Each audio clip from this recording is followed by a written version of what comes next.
Welcome, everyone. Whew, man, is it hot out there? Jesus. Well, we're back with another exciting episode of Roll for Story, where the group continue to track down the Temple of Sudden Moon aboard this floating archipelago. But to give us a recap and explain what exactly happened last time, I'm going to chuck it over to James. Right, so Curious. let me just think. So we're sailing along, happy as Larry. I'm not sure who Larry is, but apparently he's happy. When the giant head comes down from the sky, almost kills half of us in a tidal wave, but then just disappears despite several of us attacking it. It ignores us entirely. So obviously, whatever we did was far too insignificant for it. And I find that slightly disappointing and ever so slightly offensive. We then went back onto the island after getting the ship away from the island so it doesn't get smushed in the future, and began our journey towards the Sunrise Shelf or something like that. Skywrite Shelf. Skywrite Shelf. Yep, it was something like that. It started to get pretty hot, at least for, well, Rip Dip. I don't think anyone else was that bothered. Kashar maybe, but he's got the fur, you can't blame him. Found some intricate drawings, carvings, which seem to be like a before and after between the tribes. Like, oh, this one's them all united, and this one's we're all the same size, and all our trees are the same size, and we're protecting them, we think. But then we continue along on our way, we find a big gap, we're about to go across the big gap, and then this turns up. This gigantic, five-headed monstrosity. Yeah. And that's pretty much all that happened. Yeah, right, pretty much correct on that assumption. So, I guess without further ado, jump straight into combat. This huge five-headed creature, serpentine-like, bears flashing fangs, and has these pointed scales all along its hide. Seems to have caught poor Andy off guard completely. He was just about to make the jump across. Kashan, you're the only one on this side with her. Meanwhile, the rest of your pie have made it across. They just turn around as Lavelle and you heard this kind of hissing sound. And that's when the heads emerged. And all of them took at least a bite at each of you. I think out of everyone... No, did it hit everyone? Yeah, it did. It hit everyone, didn't it? Yeah. Mm-hmm. Oh man, so that's going to be a problem. So to begin with, I think everyone needs to make me a Constitution saving throw as the venom rushes into your system. I'm going to give that a big old no thanks. I'll pass. Okay, well you'll die in one hit. If you veto it, you've basically said I'll take it. Well, he's immune.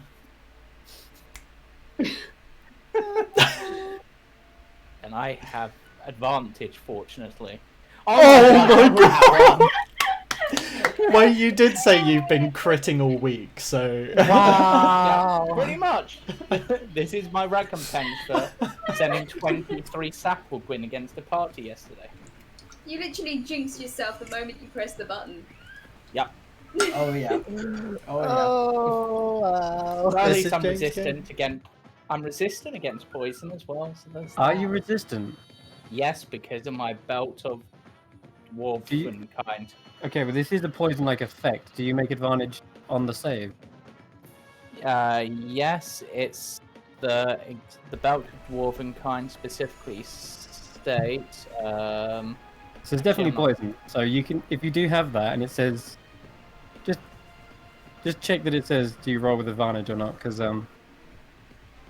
you have advantage on saving throws against poison, and you have resistance against poison damage. I guess then you would have another roll. But Did you I roll did two roll ones? twice. Yeah, we rolled 2 ones. That's why we all went on one. Okay, alright, sure. Yeah, sorry, I hadn't scrolled down yet. I just saw the 1, and then I scrolled down again. Oh, jeez. Oh, jeez, Rick. Everyone has... Wait, no. Andy, you passed. Yay! Hallelujah, someone passed. I'm Just thinking... me. Yeah, Oh my god. She's probably like, I've seen worse in the desert. oh, good. Okay, so everyone takes a bit of damage, I guess. Let's do that. Oh no. Okay, so Who's going down?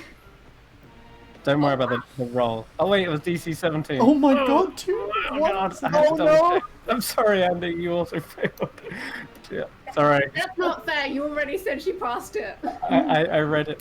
I read it wrong. Like the heat is going to be addling my brain the whole time. But if I make retcons and mistakes because of the heat, all right. This is the damage in order of the actual save. So Llewellyn is Llewellyn. You take 26 poison damage. I mean, 13 piercing, 13 poison. Okay. Okay. And you're poisoned. Literally poisoned, so you have everything at disadvantage. Fine. Okay. Okay, Irina takes 12 piercing, 9 poison. Andy takes 9 piercing, 13 poison. And finally, Karis, you take 14 piercing, 11 poison. And also, I did bite old Kishan, but Yeah. you only take 8 points of piercing.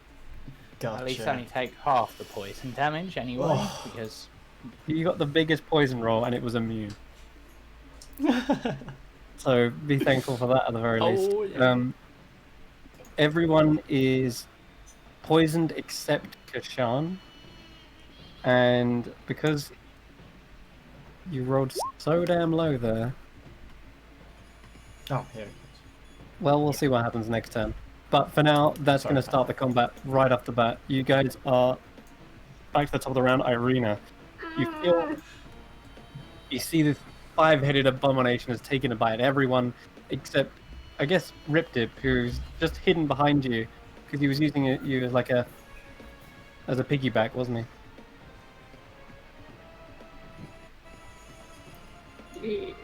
Mm-hmm.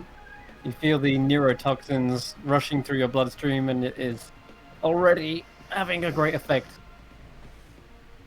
Because attacks have disadvantage whilst you're poisoned. I think everything has disadvantage while you're poisoned. yeah, pretty much. Okay, but I need an action. What do you do?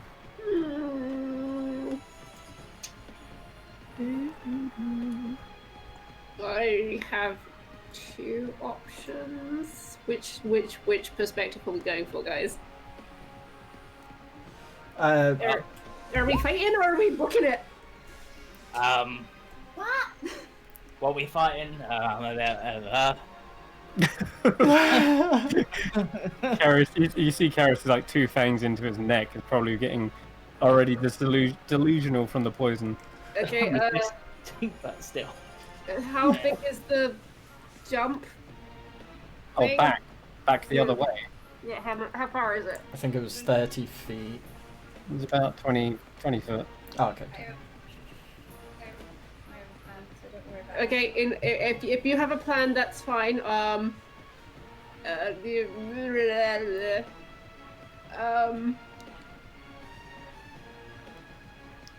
Wisdom saving throw? For the creature. Yes. Well, this could be the one shot done. If only you could yeet it with a whole per. Oh no, that's good. He passes. You see these heads suddenly gripped in a little knot, and suddenly they shake it off. They kind of bite at each other to sort of snap it out. Should have used the other one. It's fine. All right, I didn't have any pluses to that as well. That's just flat natural 19. You Well, don't need to tell us And the that. 20. Oh, and you the can see it by 20. mousing over it. But hey, all right. Anything else, Irina? That was a valiant effort. Could have ended this combat in 1. I still have another spell slot. You never know. Yeah. I hide in a corner and cry.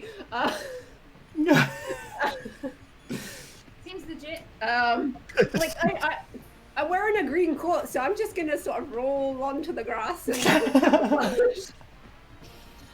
I'll blame the poison. Okay, but effectively you're trying to. Are you staying where you are, or are you actually trying to run? No, I'm staying where I am. Okay, I thought you were. Okay, Oh, no. Yeah. all right. I really can't do anything.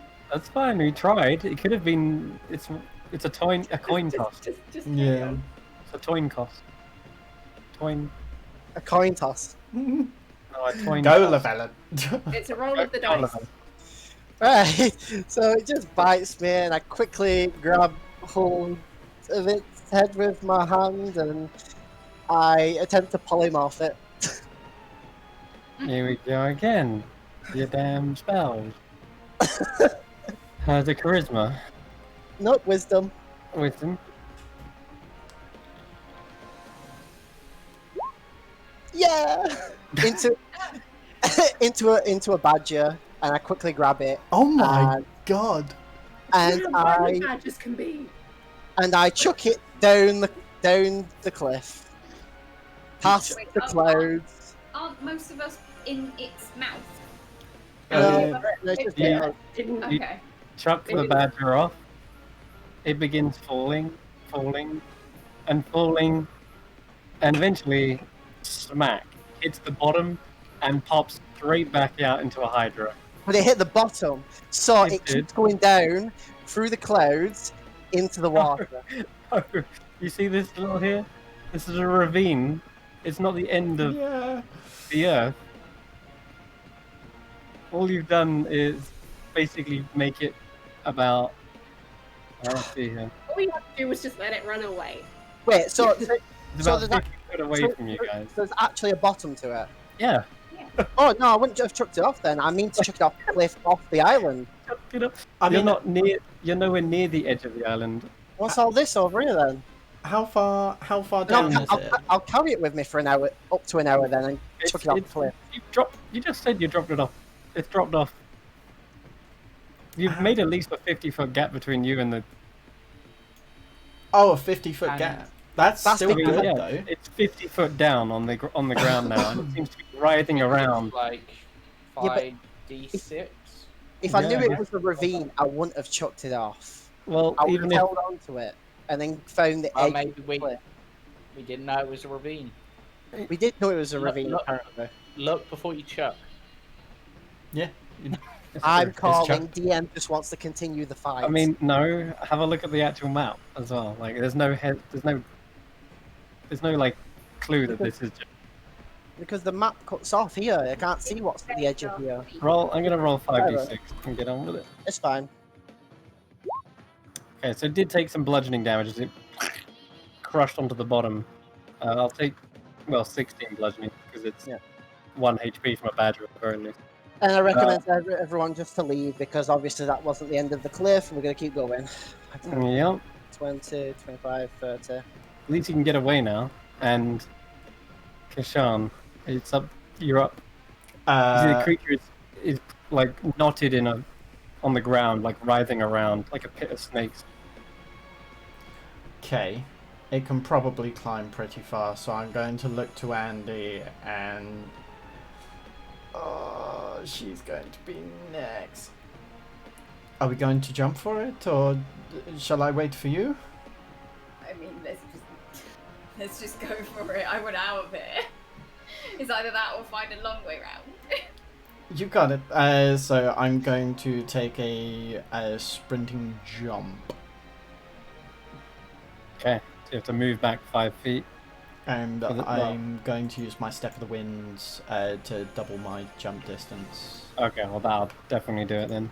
Yeah, and Probably I think, gliding over. yeah, effectively, I'll just spring over and I'll use my... So that was my bonus action.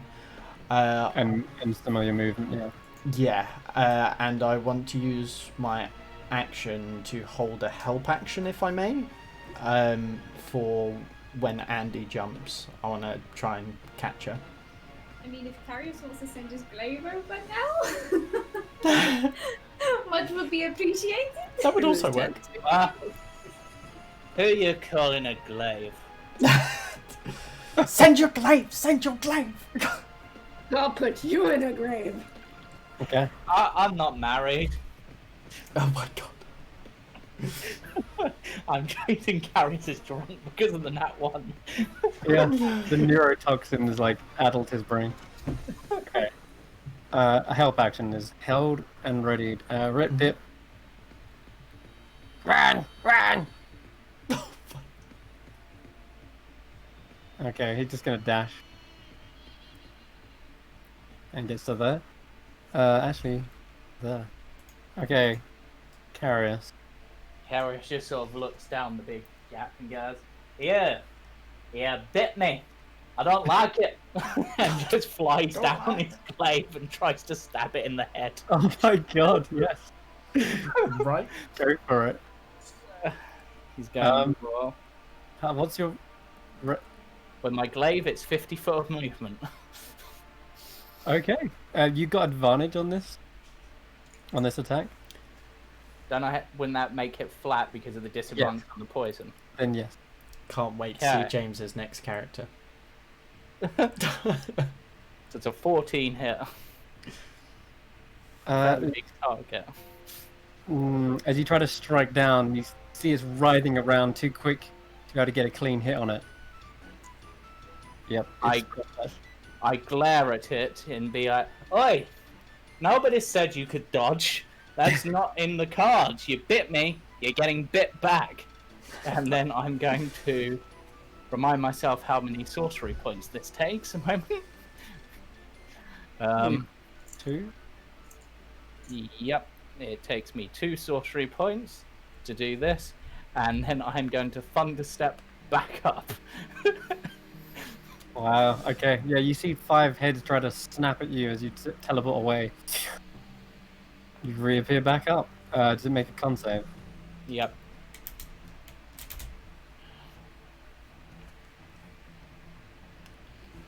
Okay, let me check something. And there's a boom of thunder that can be heard 300 foot away. Wow, failed. Damn. Alright. Takes 12 points of thunder damage. Yeah, and I've not only appeared 50 foot up, but 40 foot along the path, because... Cool. And then I'm just going to sort of go, right, Glaive, go save people. And just sort of try to command it to help Andy. Works. You heard? Yep. Okay. Andy, you're up. Excellent. Well, she's got to get across this turf. So I suppose, what's the glaive actually going to be doing? It's Is just it- going to sort of fly towards you, sort of stop and wait for you to get on. Okay, cool. I get on the glaive. Alright. You can still use an action or hold an action if you want. I will semi-tempted to You use. use your action to dash on the glaive to get... Oh, right. I forget, yeah, you can effectively command it once you're on it. So you could hover across with that. Yeah, I just want to get across for now. I don't really want to try attacking this thing, to be honest. I just one outie. And my help action comes into play and I throw you 50 foot. Hopefully not 50 foot down. Preferably not, no. Sure. Cool. Yeah, and yeah. Okay, you've made it safely onto the other side. You can hop off the glaive again if you'd like, or Yep. stay on it. It's up to you. Yeah, I'll hop on. Alright. Okay, Karis. Your glaive is about like just 5 foot hovering away from you. And okay. Any other action? I don't know if you want to dash now? Or up to you? Keep running. Yeah, I'm gonna keep running. I'll just use Running? my Run away. dash run. Okay, you get past Llewellyn and nearly behind Rip Tip, but it's going to end your movement there. And Danny's in second place. This is where we all land in pitfall seeds. Yes. Cheers. Okay then. Meanwhile, the Hydra just finally got its, I guess its senses of raid and aligned properly. It's looking around, trying to find out what just happened. Realizes it's down back at the very bottom of the ravine and begins immediately charging up the side of the cliff. Snakes make for excellent climbers, and you see this thing slithering up as if it's costing no extra movement whatsoever. However, it will need to dash to get all the way back up to the top. And end its turn almost exactly where it ended. Although actually I got a bit more. 20 foot more. You know what? Where is it? Yeah, you come Yeah. back to round 2. That it is. Okay, it does slither its way back up, this time up the side of this side, so it can see down into the little pass that you're going across. And its head sort of dangling just about... Let's make it 5 foot away from you. Okay. Okay, that'll end its go. Irina.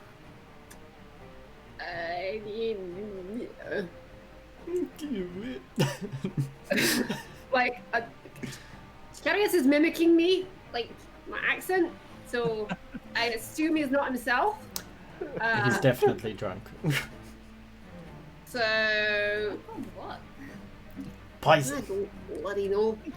I'm literally just gonna turn to him. I'm gonna grab his arm and go, "Come with me if you want to live," and I'm gonna dimension throw us away before he Yes. starts a fight with this Hydra. Yay. Can certainly do that. 300 foot? 500 foot. 500. Yeah. No, 500 foot. But I just want to get us safely away. That's going to be the whole map. You could be up like here if you wanted. Like as long as we're 500 feet away, like Sure. just ahead of the group, I'm happy. But yeah, I've probably seen Carius in a bar fight before, and against a Hydra, not gonna happen. What? Where'd it go? You won! Hurrah! Woo! Scared it off. Yeah, roll a deception. I can do that. 15. Who's... Yeah. I mean, that, Believe it. yeah, sure. You definitely believe it. All right. That's going to go to Llewellyn's go.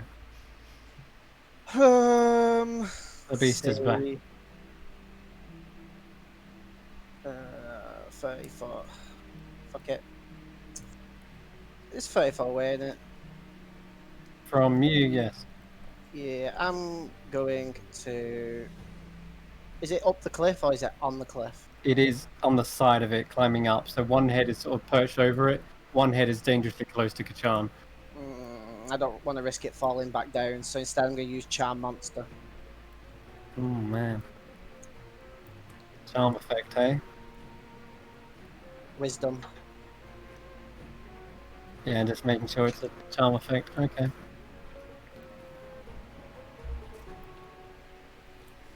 Even with advantage, fails. Yeah, I'm going to tell it to leave, and I'm just going to point away Okay. Okay. from where we're going.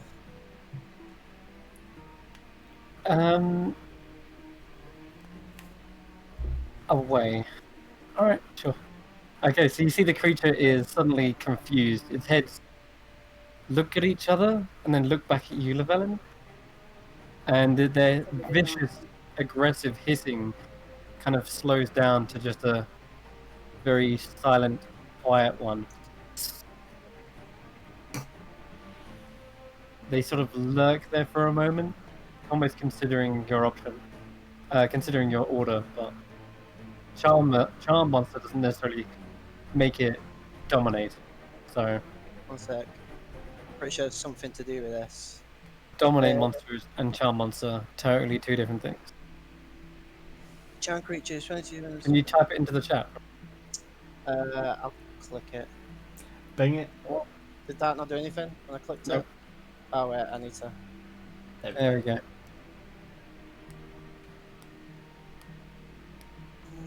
So it just says friendly to you, basically. Yeah. It is charming. Yeah, so it's friendly to us, is it? So it says all your companions do anything harmful. Yeah, yeah. Effectively treats you and your group as friendly. Well. Um. Can I? Oh wait, that would be another action. But yeah, I just tell everyone not to attack it. Not to attack it. Okay. It won't hurt us. You have Alright. a pet snake. Not for long. Okay. Definitely see that the snake almost looks a bit charmed by the Velen's spell. He's sort of observing him. Okay. I guess like how a snake would observe an actual snake charmer. Sort of waiting, obedient. But anyway, Llewellyn, you've got movement still if you want to go anywhere? Oh yeah, I'm just gonna carry on going. Okay, Kashan. Keep going, Kashan. Keep going. I can't do that again. Going to Keep try my going. luck. Sit. It sort of cocks one head. Okay, not that obedient just yet. Okay, I'll start backing away. Yeah. What were you gonna As say, you- Chris?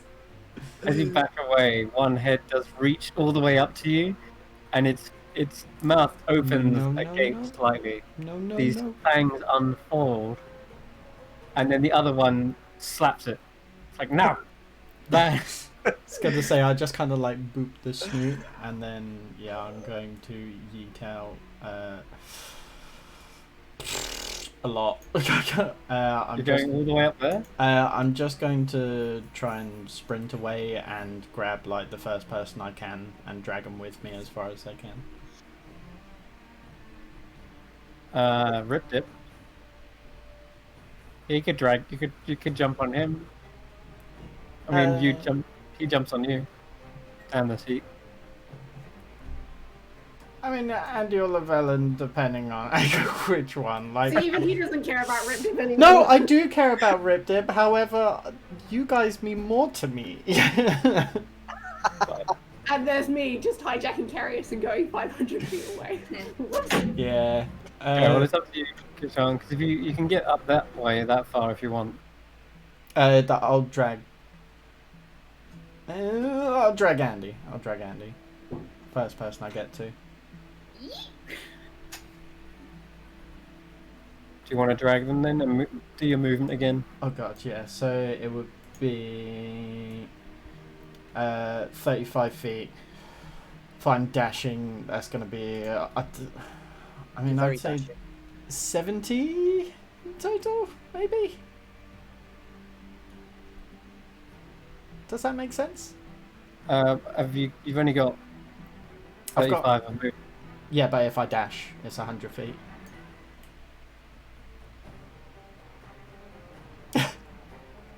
So your normal move 50 is foot, 25. 35, Yeah. so you've got 15 left. Plus then your dash is 65, so in theory another 30 feet on top of whatever it was once you reached Andy, basically. There. Okay, You're not so using feline agility, are you? no, I'm using my action to dash. Right, Yeah. so you only get an extra 50 foot of movement. Oh, okay, I see what you're saying. Yeah, so I have 100 in total. Alright, so So- you do the math. Right there.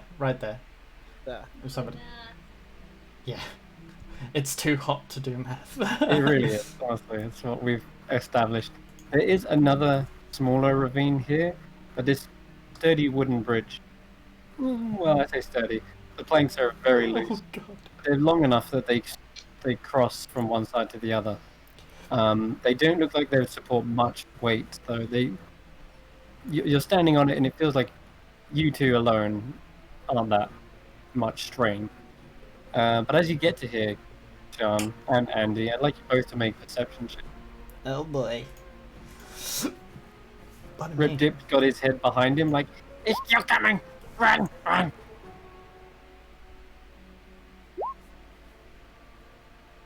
He almost runs into the back of you guys. Okay, so Kashan probably a little bit flustered, wondering what, if anyone else is still left behind. Looks like Llewellyn's the only one flagging, but he's seemingly charmed the creature. Andy, you just reappeared, and you look in front of you, and you see a huge set of cliffs, and something like a mesh of forest in between it. It seems completely overgrown. And you suddenly hear the snapping of branches. Suddenly hear foliage being kind of pushed aside, snapping and crunching. And then you hear a roar. And it's exactly like that lion-like roar you heard when you first arrived. Do you remember that? It sounded like a chorus of feline creatures. Yeah. Yeah. Ah, shit. Here we go Get again. off the road. Get off the road. Get off the road. Monster Rumble, you guys. Rip Dip gets to about here and then pushes past, like, quick, quick, quick! Oh Um, no. Do you stop him, Andy? That's what I was going to ask. No. Oh no! No. Okay, That's it. Run to your doom. that's fine. He rushes off. I don't want to waste Sentinel on that. I can't. If only you heard. Okay, carry Harsha. Carry.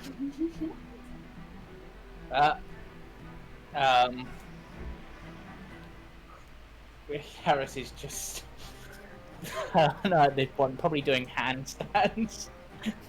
Oh my god. Irina and Karis, actually, you too, because you're 500 foot ahead of the others. And I'm going to say I put you up a really high kind of vantage point. Okay. You would both see trees falling to the side, up to the other side. Oh no. Oh, something else wants a fight.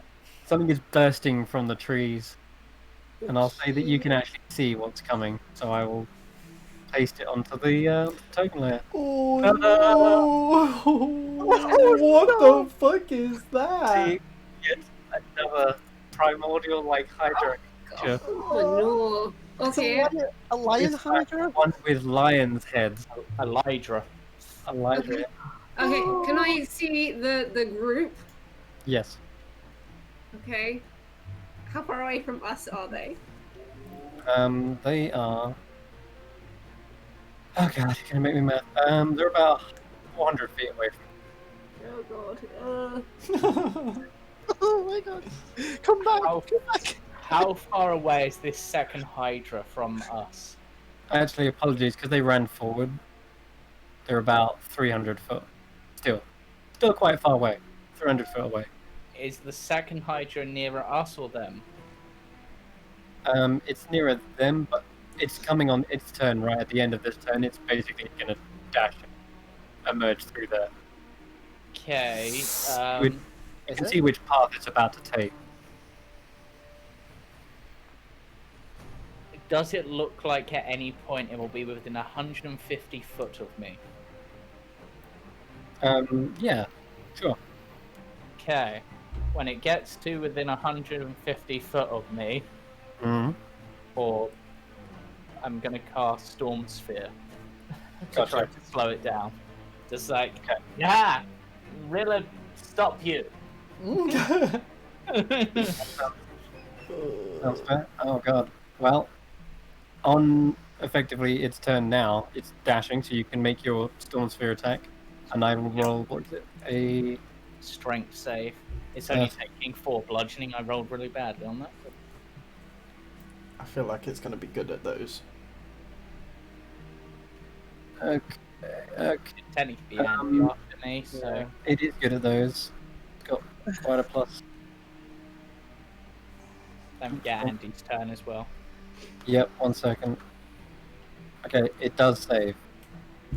So it doesn't take any damage, but that still slows its movement down. If it's Okay. difficult terrain. If you want, drag it onto the map just right in front of it, because it's. Let's see. That looks like the choke point at which the best place is to cast it. If only we had Um, shatter.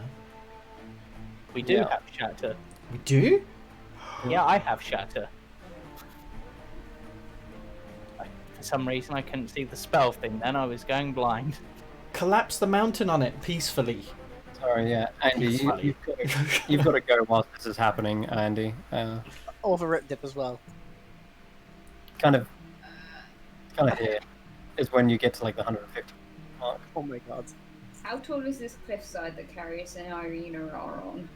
Oh, they're really high up. It's about 60-foot height. And where they are is not actually accurate on the map. That's why I put that 500 there. Because they are still about 300 foot away from you. I misread that and thought that said soft. Like soft. Oh, yes. Oh, why would anyone... God damn it. It's nice and soft, plush, squishy grass. It is the best. So, Soothed. Soothed. Soothed. I'm probably waving frantically to try and get their attention, but I really don't want to be on the path right now. hide. Huh? Hide. Yeah, that's what I'm thinking. How tall is the grass around us, by chance? some places it looks worn down. Other places it looks overgrown and really long. So let's say this is obviously like a cliff edge right here. Yeah. What about the stuff kind of like just underneath it? Yeah, there's loads of foliage and huge trees to hide behind if you wanted to find something to skip around. Or there's also like fallen masonry. Yeah, I don't want to go back that way. I'd rather not go running back towards it like the other hydra. You want to just like dive into the brush. I basically want to hide in the bush, yeah. Yeah, sure. I'll say you can roll a stealth check. Whereas everything we've done so far in this sort of combat reminds me of a Looney Tunes skit. Okay. Yeah. What if I... I just remembered you're also poisoned, so it's a disadvantage. Oh, But not great. what if I turned invisible first? You could. That would just make it a bait. It would make it just flat, yeah. Which is So it wouldn't help. Never mind. Yeah. all right. Well, you still dive into the bushes, trying to make yourself not seen. You've probably got some cover, but you are making quite a bit of noise and rustling. The Jingle Pig You ran and audience. turned me into a rabbit. Okay. So on its turn, it dashes straight into the storm sphere and makes that save there. That's when it effectively goes on. And everyone on the path sees this huge, five-headed, bestial lion-like creature emerge, shattering the trees out of the way, clearing the path at the very least, but also posing an even greater threat. The other monster seems to suddenly hear this, and it's one of its heads like hissing, and well, it still hasn't had its turn yet. How long is Charm Creature? Will now. An hour. Oh, fight! It Yes. seems to be attracted to the noise of this and gets a better look by climbing all the way to the top of this mesa. And it sees the creature. It sees it charging forward towards its friends. Friends. And promptly starts slithering towards it.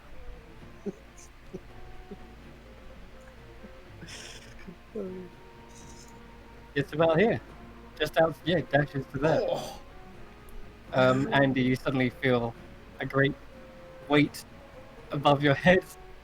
You're hidden in the brush, but this thing kind of slithers down. You see all of its scales wash past you like a waterfall of scales, and finally it merges onto the ground and then brings up its head, rearing towards the storm sphere, waiting its prey to emerge. That'll end its turn, Kashan. It doesn't seem to be at all interested in you guys anymore. Okay. How tall's the sphere? Carius? 60 foot, I think. I can't do It's tall. It should be as tall as it is wide. Like Yeah, let me just check. It's like 40. It's 20-foot radius sphere, so it's 20 up, I suppose. Unless, Yeah. yeah. 20 foot high. Oh, what do I do? I have no ranged weapons. You have a slight range, but not much one with your Cheney Dave. Yeah. Huh.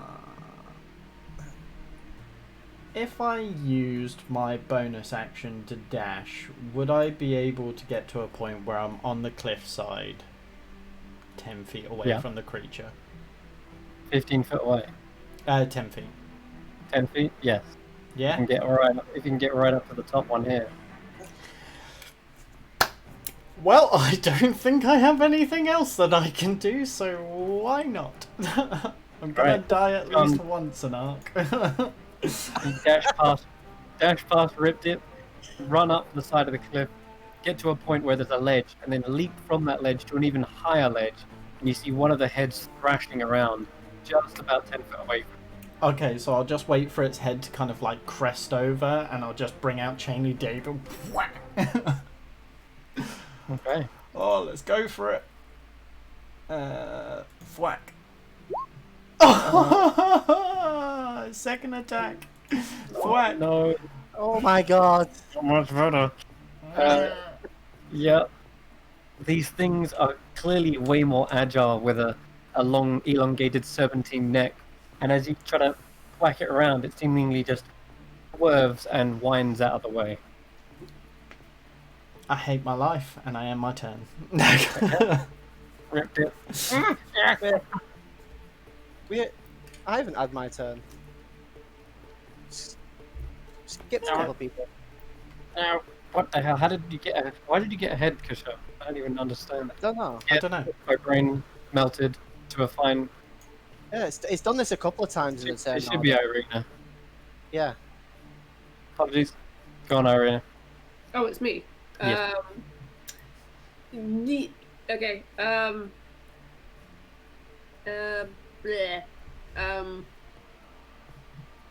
Burn my it. turn was ages away. Burn I'm not it. prepared. I don't want to engage the monster because my thinking is they mentioned that there are guardians, right? These things are primordials. Maybe we shouldn't be fighting them. I think I've got some rope. Oh no, I think I have No, I don't think I do actually. Love hearing your thought process. We could die to him. That's the alternative. We could die to him. No, That I do not have rope is- because I have a useless scholar's pack. That is a thought.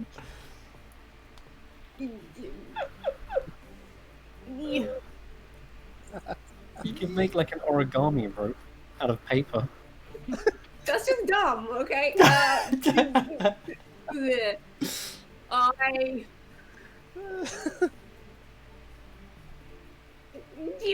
I'm like too far away as well. Crap, I have no spell slots either.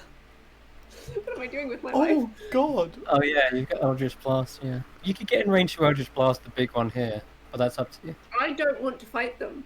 Okay. I then. just want to get friends out of danger. Okay, So, in theory, and this is a weird theory, could you use a cantrip to try to blast some small holes into the cliff as handholds for them to climb?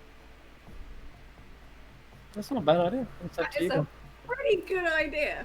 And Irina's going to claim that it was her idea in the first place. She's just going to do that. Karis is just like, Yeah, okay. holes. Sure. Would you like It'd be to? like that time where we had to escape the guards in that place. We had to scale that big wall. Yeah. Yeah. Okay. Give me 3 Eldritch Blasts. This isn't necessarily to hit a cliff, but more like position it equal distance so that they can at least climb through it. And also, it's enough. Yeah, that's cool. Excellent. All right.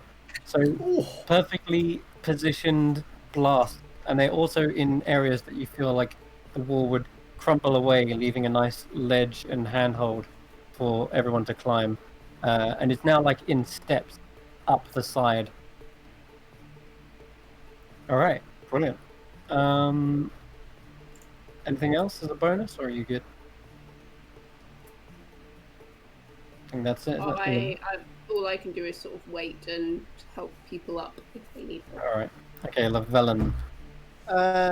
So is there a way up the cliff, out of the way? Anywhere? Well, you Literally, can- that's what I've just done. I've just made handholds and stuff so you can get up. Yeah. yeah. But So I also have disadvantage because I'm poisoned. Which is probably then made flat because of the handholds. right. But that's why I said I'm waiting at the top to help people Okay. up. Yeah. I guess I'll attempt to climb up then. I'm assuming. Okay. Oh, You'll where have is to it? dash. You'll have. Well, I'm assuming because Irena's here, right? So she's aiming it on the opposite side. So somewhere near Andy is where you can start to climb up. You'll have to dash and get up there. But give me an athletics check. Just a Okay. flat athletics. I'm okay at athletics. Yeah. No, I'm not. Oh. Balls with these nat ones. At least you've got Featherfall. Right, guys, everyone refresh roll 20. I just can't get my hands into those handholds. The handholds aren't the problem. It's you. No, I'm just... You're feeling a bit drunk from the poison. Yeah, it seems like that poison is definitely still in your head, and it's not because it's in your head, really. Whatever poison addled you, it seems to be seizing up your muscles. You feel them paralyzing, and with each like stretch of your arm, you feel them kind of like tense up, and you lose your grip and begin to fall. Now you didn't get very high, but because you're standing next to a big old ravine here, Wait, that's a ravine? Yeah, Yeah. The bridge is going across there. I think that's going to be your line this session. I don't even Sure. know where can't tell where the ravines are on this map. This Did is you- now your motto. Is this a ravine? It just looks like cliffs touching the floor. Like giant like cliff face. Like, is this a ravine? Anyway, How am I you supposed to tell? can either roll me an acrobatics check or you can feather fail. I'll Feather fell. Okay. I'll feather fall, and then I'll just say to Rip Dip. Ravine. Oh, god damn it. So I'll say to Rip Dip, the don't attack the Viper Hydra. It's attack the Lion one if you're going to attack. I'm not getting in the way of those two. Good. Just Okay. Okay, Rip Dip's going now. MVP, come on. Oh no, that's the wrong colour. You gotta be a better snurg, Well, he's if that's Kinda- possible. kind of just obeying the orders. Only gets some way. Doesn't get all the way to the top. But you hear like Rip Dip scampering past you, Andy, and climbing up the wall. Carius. Carius just sort of looks at the lion one and just sort of goes, "Right, you're getting struck by lightning," and I'm going to use the Storm Sphere bonus action effect to hit it with a lightning bolt, which has advantage because which would then be flat because I'm poisoned. Yes. Would you be able to quickly ping that sphere very quickly? Just so I can What's see it? what... Yep. Put it So- into that. yeah, give me a moment. Just so I can see whether I should jump in or not. Yeah. To be honest, everyone should do that every time they cast a spell, because Yeah, It what I will Makes it easier. do is I will include the spell description on the attack, because that's the one. Ah, that works. then I'll just so that's just Storm Sphere normally. Ignore that because I'm doing the bonus action effect, which I've set up a separate thing for because That makes sense. take that. Well, Nice. that's definitely a hit. And you can roll the damage. 10 damage. Not great, but it's the start. 10 damage. And Cool, alright. and as my action, I'm going to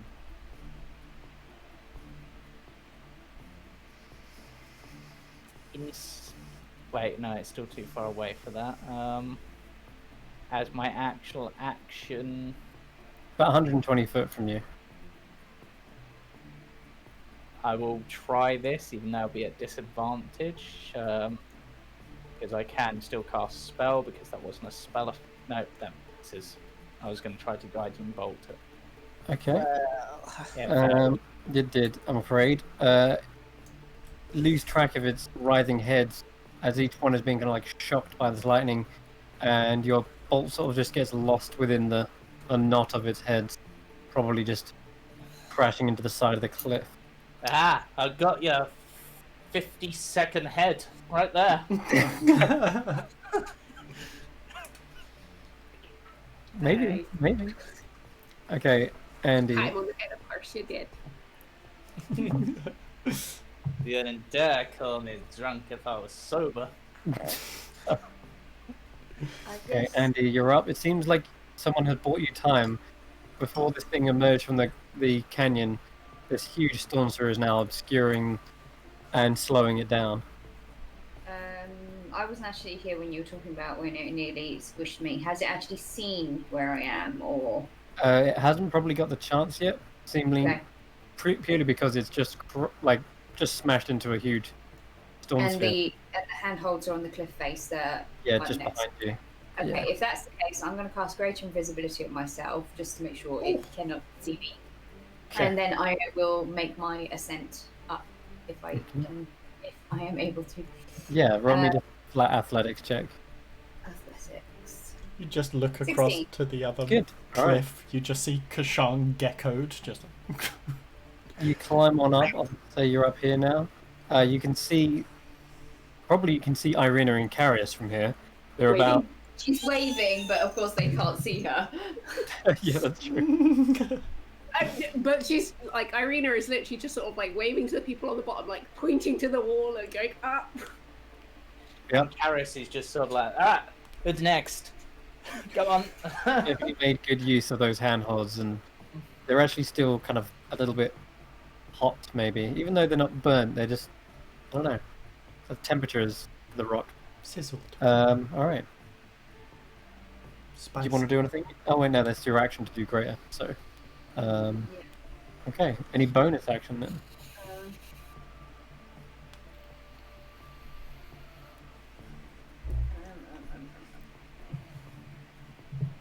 Throw your offhand. I have an offhand. I mean, I really don't want to antagonize these things, so she's not going to try and attack them or anything, so I will say no now. Okay then. All right. Is that one moving? It Sentinel? is trying to move, but this is difficult terrain, is it not? Yeah. Attack it of is. opportunity as it moves out my attack range. Yeah. You get an attack.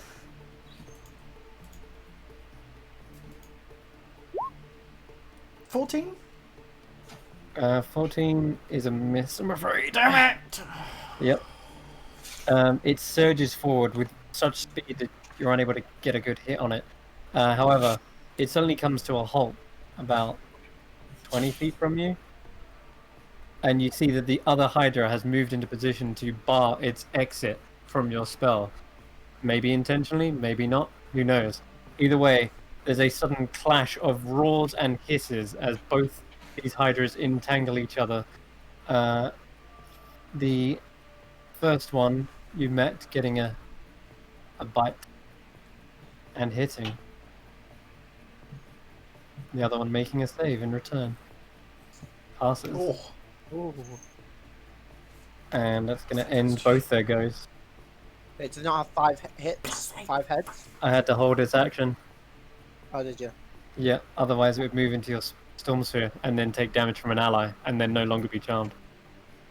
So Only if it failed its save. It's true. But if you want me to take that risk, I can. No, please There don't. you go. Irina. Harry is Okay. fine, he can take both of them. And of course, this one had to dash because the storm sphere screwed it. Okay, can I see a way across to the other side? Does it like go all the way around like it looks in the image, or is that different? Yeah, there are different layers to it where you could perhaps slide along the edges. Okay. Yeah. I don't know how well Carrie is going to cope with that. Does look like a balancing act. Okay.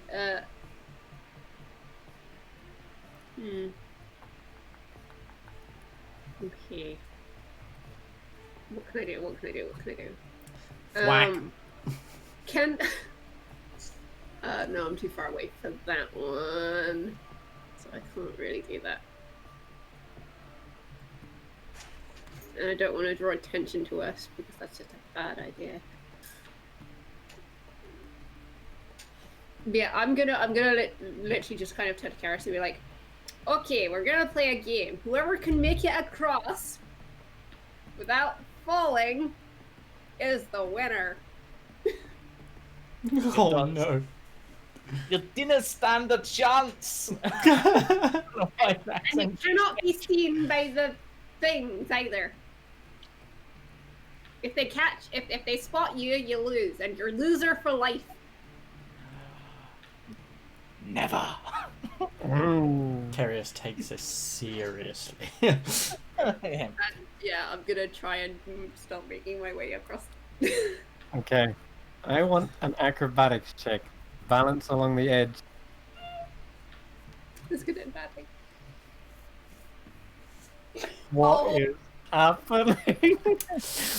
Oh my god, you guys. No. Irina, you start to make your way carefully around the edges.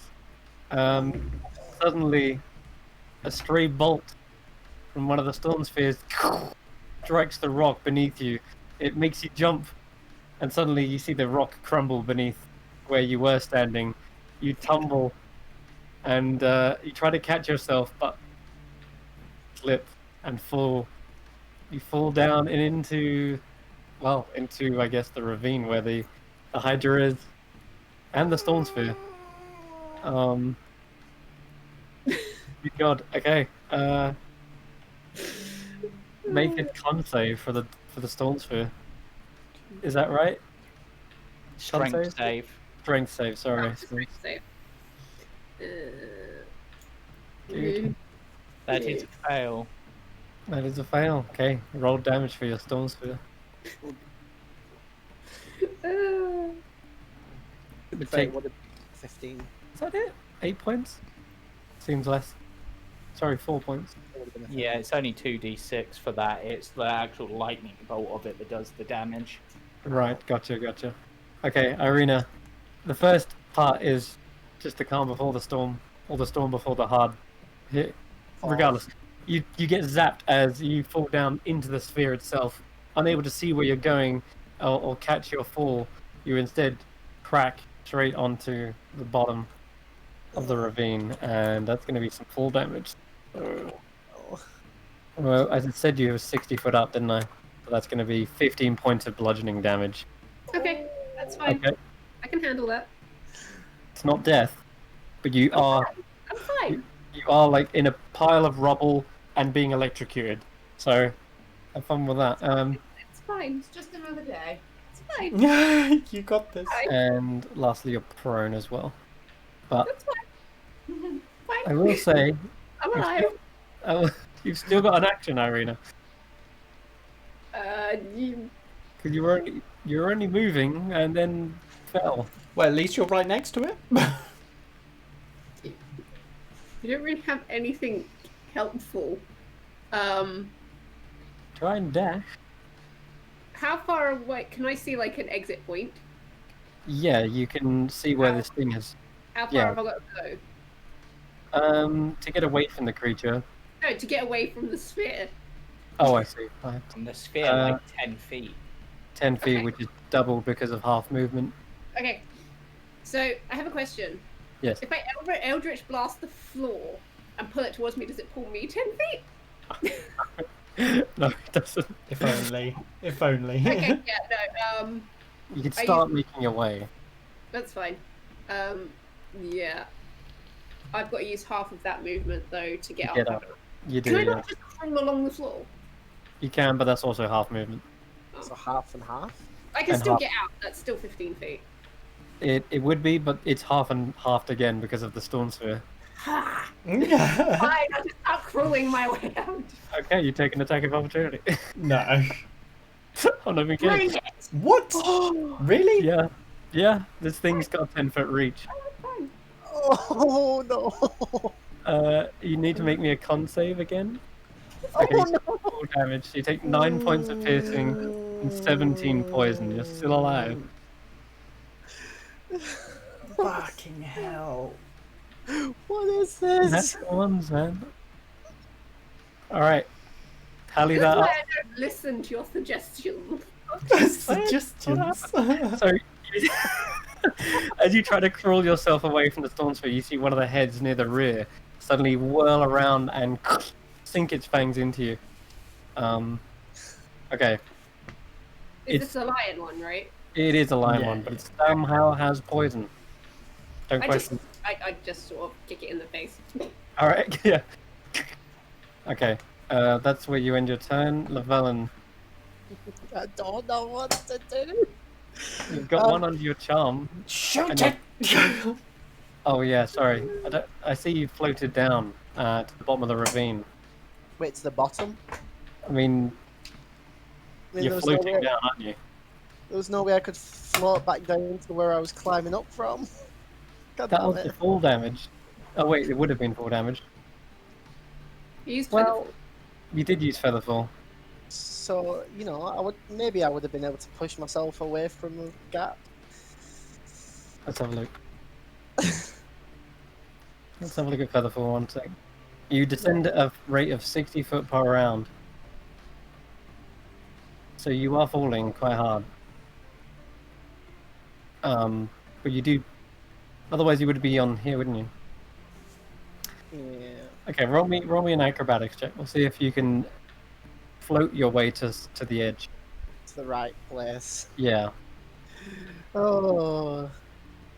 Oh. It's over 10. Okay, I'll say you float your way to the wall, but you don't fall all the way down. But you're still about 20 feet from the top. So you're in the ravine, 20 foot down, but not all the way at the bottom. You've kind of glided your way towards the side and grabbed onto perhaps like a vine or something. Like, I'm so done with this. This whole map, I'm so done with Stop it. rolling back. I'm just, oh, I can't even do that because it's concentration. Well, charm Just on. focus on staying alive. I don't want to climb up because I'll probably get another nat one. I don't want to stay in the ravine either. Don't worry, Jamie. I've got the Hydra. I'm just gonna. High ground. Don't. This is a lesson in high ground right here. It's over, guess- Lion Hydra. I guess I will continue to try and climb up. Okay, give me an athletics check. Flat one. Sure.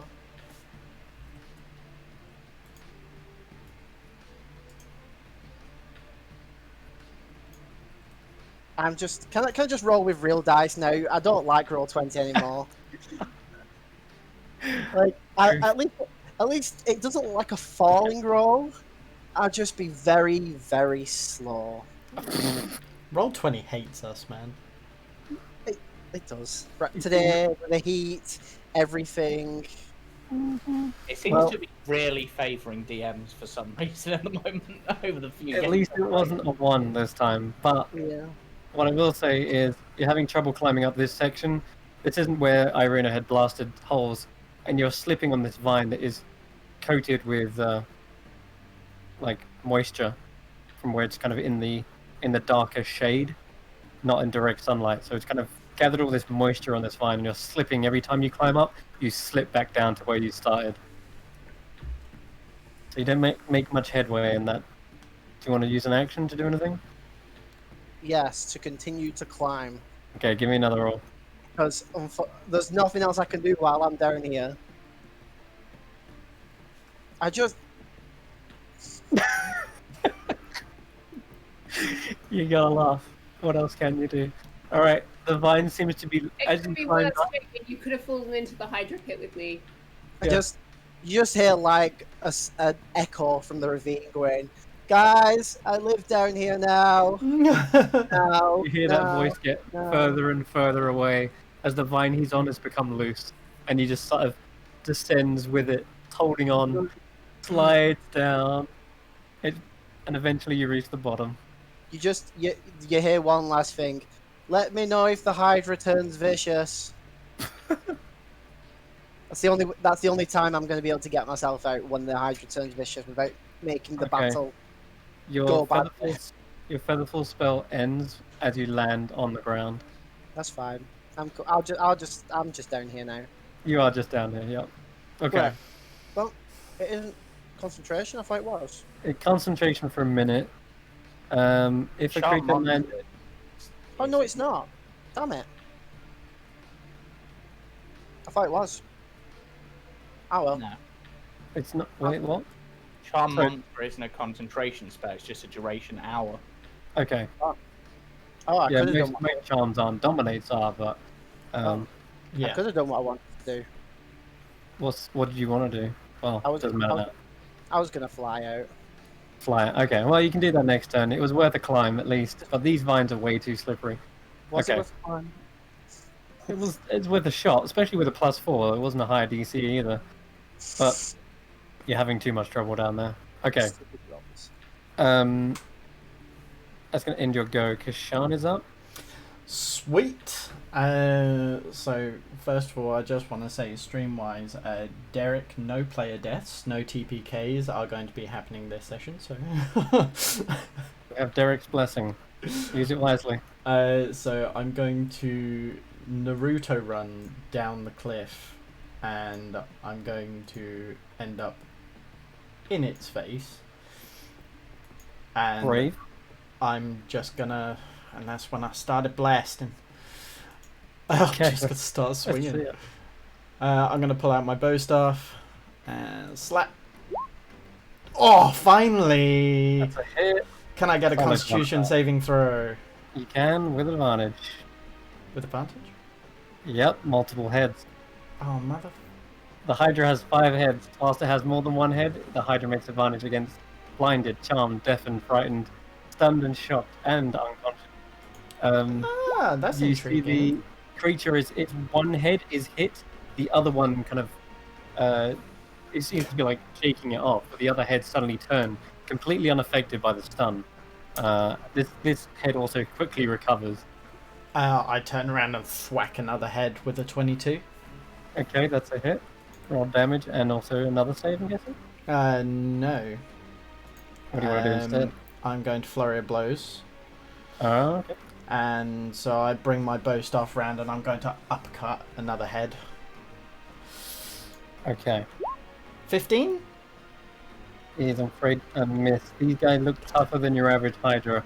They have thick hide or thick scales. Either way, 15 is not going to cut it. And I like pirouette on my toe and bring a foot round for a roundhouse. 26. That's a hit. And can I get a which one is it? Is it keypad strikes? No. Open hand technique. That's the one. Sorry, right now. Could I get a dexterity saving throw? And that is also 6 points damage. 6 points. Do you want to knock it back? No, knock it down. Knock it down, okay. Trying to knock it prone. So I didn't hear advantage on dexterity. Doesn't have saving prone, throws. no, yeah, that's true. Alright. Okay, gets smacked down to the ground. Oof. And also it can't take reactions this turn. Because Yeah. that is something that I forget with keypad strikes, is regardless of what I do with the push, pull, the knockdown, etc., Alright. It's not prone. You There. sweep out underneath it, and all 5 heads eat shit into the ground. Just like, oh!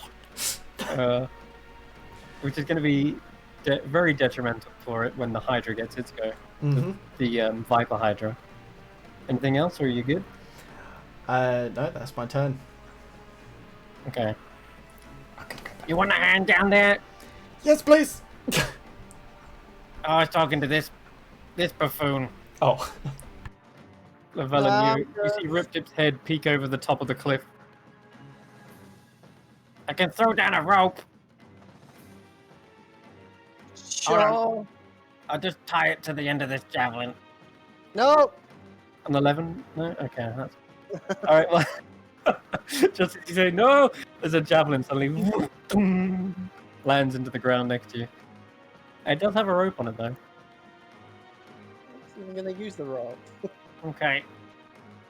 Yeah, he will hold his action to sort of, like, hoist you back up.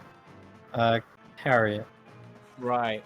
How far away is Irina from me? 'Cause she fell down 60 feet and she's like there. So is it like? Yeah, she walked 30 foot out, and then fell 60 foot. So she's roughly like 90 foot away. Okay.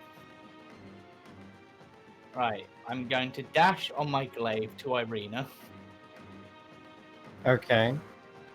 If you get which- right up to Irina, you go into your own storm sphere. Yes, I do. Okay. So I will, but I'm resistant to the damage. Sure. Roll a strength save. I fail my save, but Against your own spell. Okay, but you only take what? 2d6 halved. Oh, now I roll a half decent damage. Yeah, It's like, 4. yeah. And I need to make a concentration check. Yep. What the hell was my health? I should put my health to -4. Right. But I have I do advantage on those. Because caster. Yeah. Yeah. So I make that save. And then I just go, you're a loser for life. Right. And then I will once again use my sorcery points to bonus action thunder step to like the other cliff where they were trying to go. Okay, gotcha. Alright, you guys are pretty much safe, out of the way, away from the danger, away from the storm spear. I'll just put you on this side here, so it feels you're in a different place. And this creature is in... No, it's not within 10 foot. It would be, wouldn't it? The big Would one? it? Oh, because you're on the other side of it. Okay, yeah. Yeah. Sure. The lion hydra would be anyway. Yeah. It fails again. 3 points. It takes 16 thunder damage. Yeah, it's looking good. Alright, you hear one of the heads roar in pain. Andy made it to the top.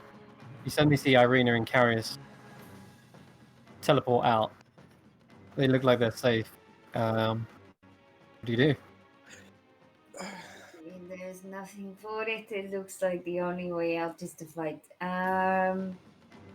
Remind me how her cloak works in terms of that cool spell she's got. What is it I actually need for it? 'Cause it wasn't on the handout, so Should be. it just said requires attunement on it. I haven't actually given you the full... No. 1 second, because it's on there, it's just hidden. Where are you? Testing. Attack.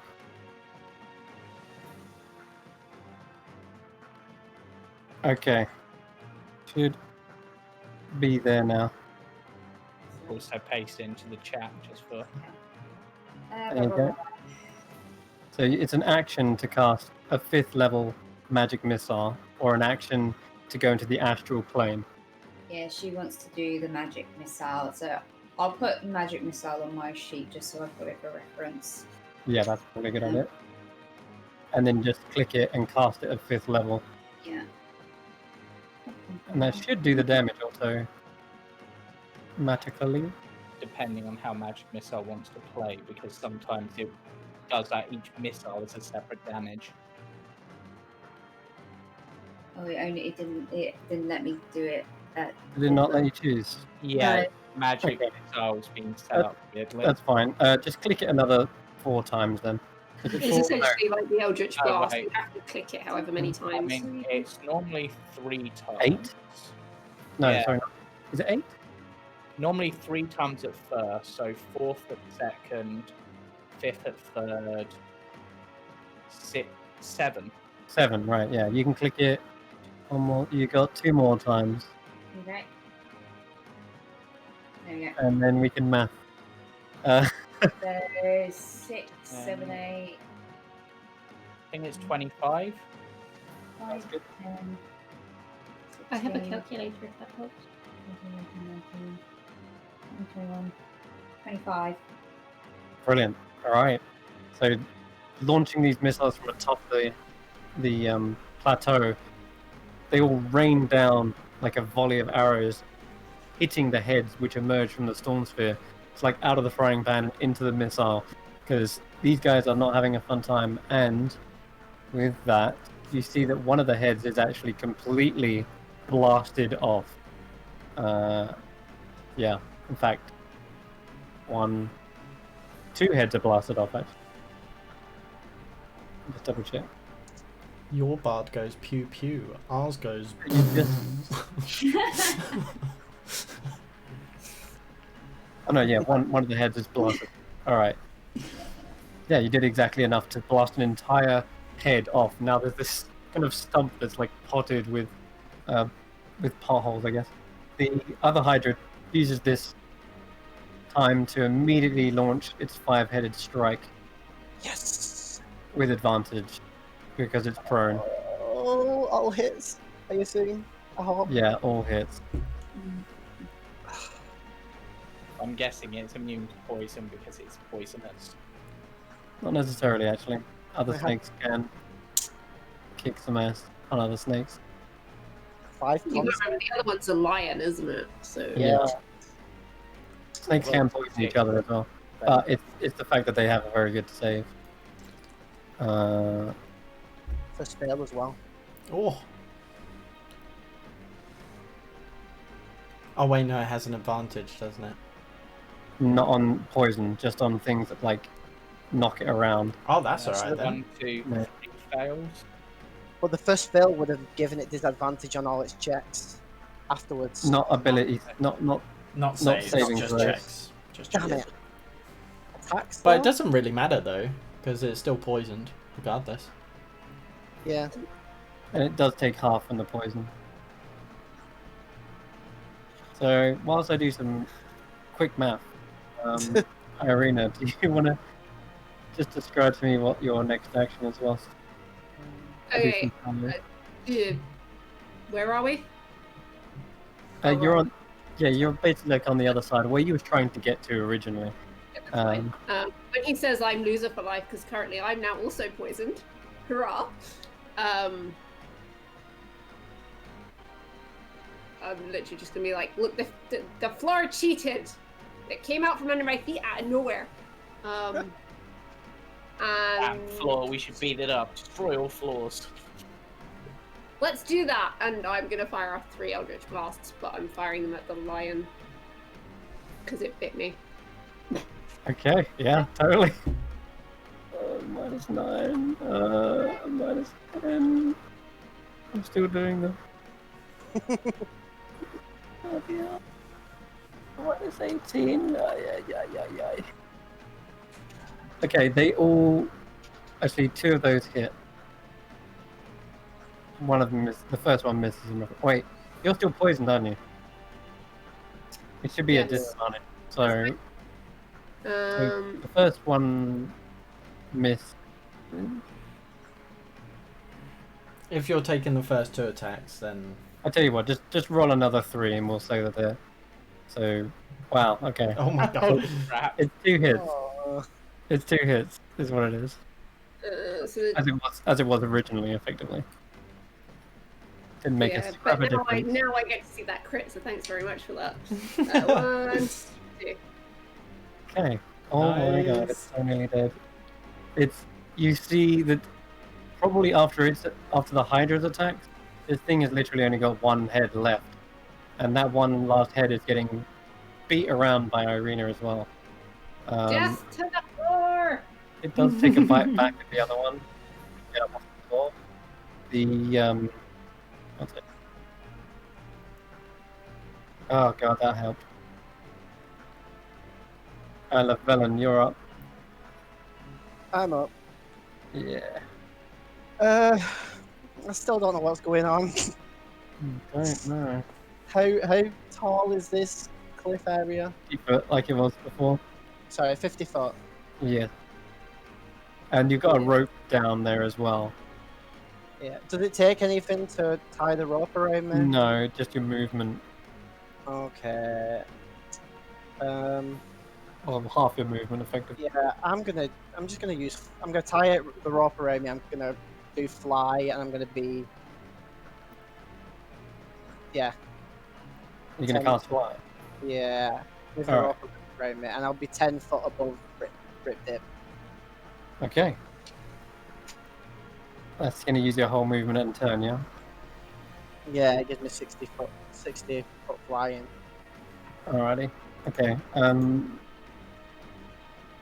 Oh wait, and Sentinel. You can totally sentinel, yeah? I did forget to move this guy out. Damn it! 14.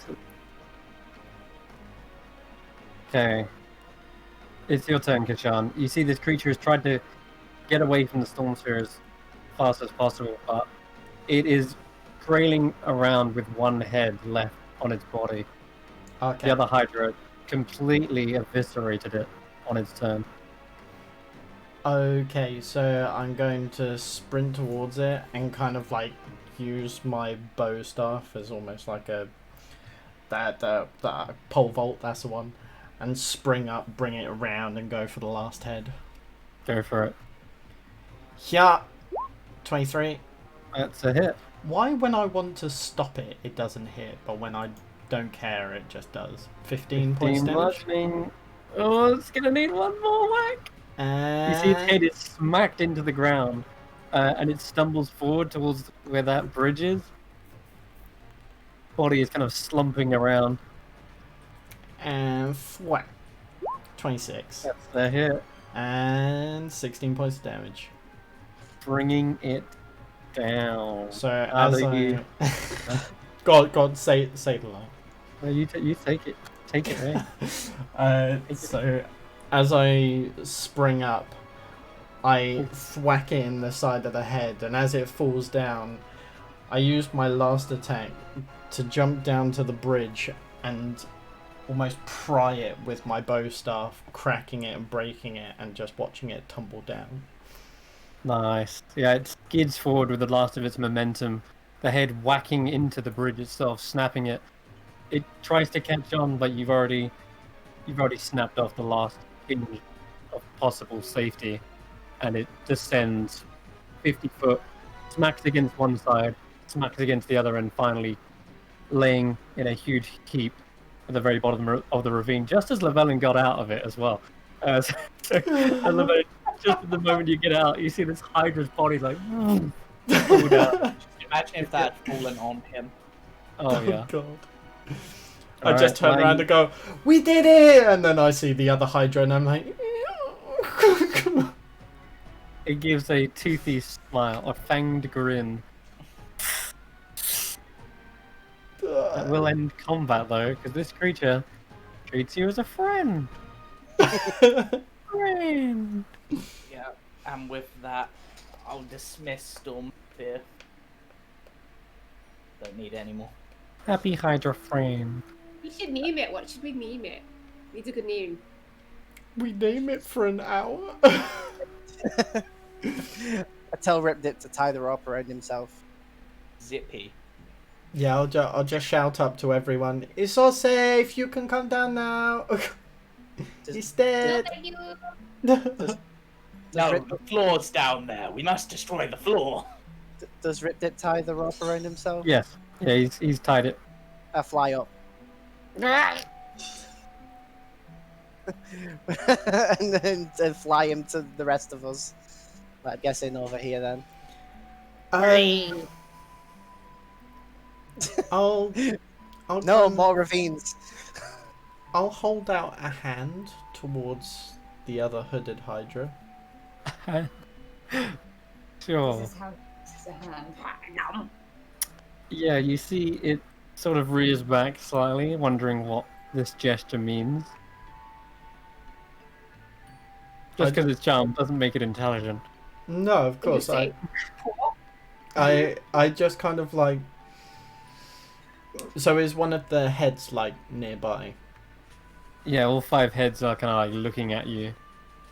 I'll just kind of like go to one of the heads and kind of place a hand underneath it and just kind of like stroke its nose and just say, "You did well, but you need to go home now." Okay.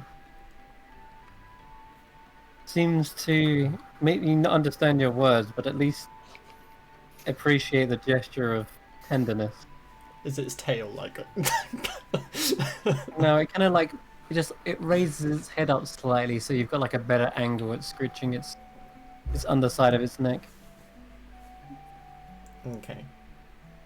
I'll give it neck scrooches. Okay. It's like, Llewellyn, how long does this thing last for? and then Kashan gets eaten whole. You see it. You see Llewellyn is just like flying in circles with Rip Dip going underneath, just. Whee! Oh my god. Llewellyn, no, About an hour. no. About an hour. So, fuck. Does anybody know how to speak to animals? Parcel time?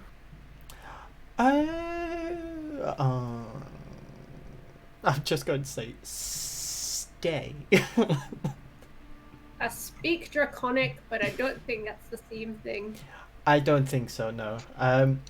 To be fair, it's probably about time anyway, so I'll fly down and I'll spend 10 minutes casting Rary's telepathic bond. We still have 50 minutes on this thing. Oh, telepathic how bond many- with the creature. Yeah. How many creatures can you bond with? I'm pretty sure it's up to 8, so there's 5, Rip Dip is 6, and then this would be 7. Or 8 if you want to get 2 heads, because as you try to complete this ritual, you're sensing that there are 2 heads, 4, 5. There's too many heads to count, or fit inside this spell. What one looks like the more dominant? Yeah, that's what I was about to say. That do we know which one might be the more dominant? Which was the one that slapped the other one out of the way? Yeah, that'd definitely be the center one that seems to be trying to rear its head up the highest above the others.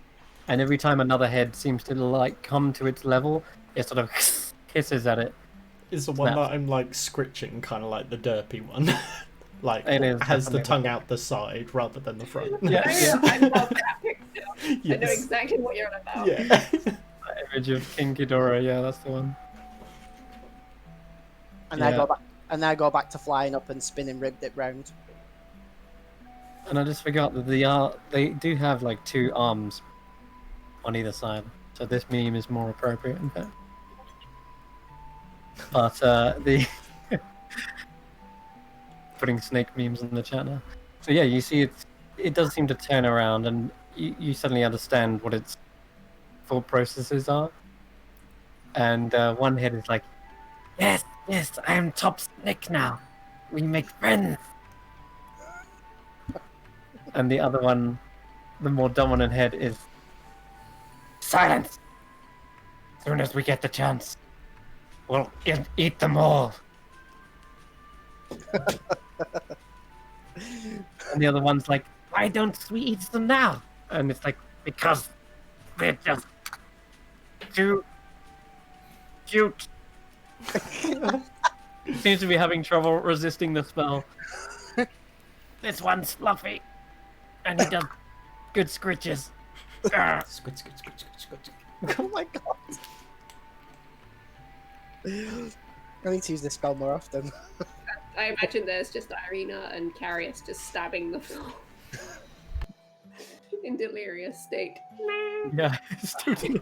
Purely because it's Carius just gonna go, have you got any more of that poison? It makes my head feel good. Yes, yes. You want some? Can we get it in a bottle? I can Yes. take some with me. We'll pump your body full of it. No, not me. The bottle. But it helps with our digestion. It actually breaks down your cells. I don't want to be broken down. I Your still teeth- have a jar of honey. We could eat that and then get it filled. I have 2 vials empty, Oh, that works. so I could fill up one of the vials. How much? Like, if I I mean, put it are like, we going to be able to get? I mean, can you communicate with it and ask? You trying to... Are you suggesting that you milk us? only your Early, only- of course. That's what friends do. We help each other. You milk each No. Help each other, not milk. Help. I said the word help, Yes. and your poison would help us. And Karis goes, I'll trade it for some of my poison. He comes down with his bottle of fancy rum. Oh no, we're gonna get it drunk. That sounds like a fair trade. You're gonna get it drunk. I'm just gonna like sit on the floor and start eating the honey out of this jar. Oh my god. Irina now has the munchies apparently, so she's just gonna eat all this honey. Technically, it's not water, but can I still shape water to just put it into its mouth because I like the visuals? You're trying to just... Yeah, I'm trying to feed the Hydra fancy rum. It's kind of like But an yeah. invisible silly straw. Oh, right. You're using control water to, like, Yeah, make... shape rum. water, like Okay. the cantrip. I thought you was going to, like, summon it and pretend that you was feeding it rum, but actually just watered down. Okay, sure. You can control the rum into its mouth, and it's like... Yep. It opens wide, waiting for the liquid to be shaped into its throat. Yep. Whilst it And does... I'll even, because I can, I'll even chill it so it's nice and. That's cool. Come down, Yeah, its mouth is wide open as it's receiving the and alcohol. I'll just put the vial under its under its tooth. Okay. Roll me an animal handling check, Lebanon. With advantage. You're poisoned. Oh yeah, with yeah. Just a flat roll. Oh my, 6 rolls below 10. 6 rolls. Oh my god. All Do right. you need any Hold on help a there, Llewellyn? One sec. Okay, so you see the creature is greedily guzzling down this rum, and the other head near it tries to take a bite at the liquid that's going down its brother's throat. And as it snaps out, you're kind of in the way, and you see it coming just in time, and you quickly back out of the way. But it snaps into the air and steals a sip for itself. But you are nearly bit by the whole thing. Would you like some help there? Yeah, sure. Okay, I'll take the bottle and just say like, Carius, would you? Oh no, wait, Llewellyn, would you mind asking it if it's okay? I would much rather get its permission before. We had its permission. It was a straight swap. Okay, well then I'll hold it out and I'll say, well then ask it to do it. I'm not going to force it. Could you please keep your mouth open while we extract some of your venom, as we did a trade? My mouth is open. You hear in your mind, and as the one guzzling down its drink. Yeah, go on, Kashan. Okay, I'll Deep just try kind me of like, climb. I'll just Um, kind of like scale its neck and just lean over and. Boop. At this point, Irina, you've probably finished all your honey. Mhm. You have a nice jar open. They're trying to balance a tiny little vial under a tooth that is like this big. I'm Um, gonna mage hand the jar up to the free tooth. mhm. Just fill it up.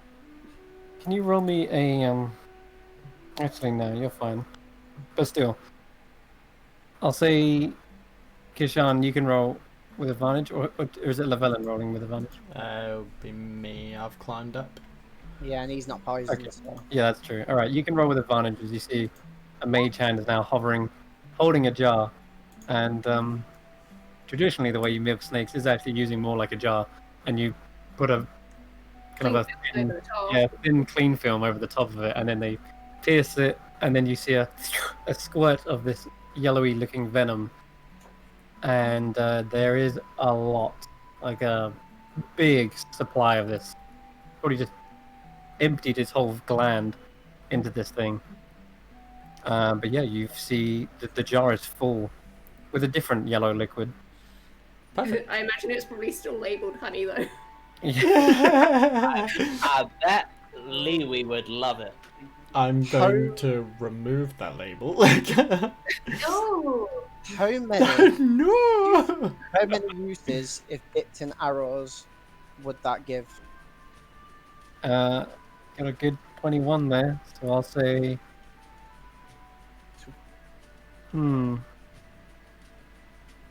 21? No, not like that. You can roll a d5 plus 1. D5 plus 1. Gotcha. Yeah.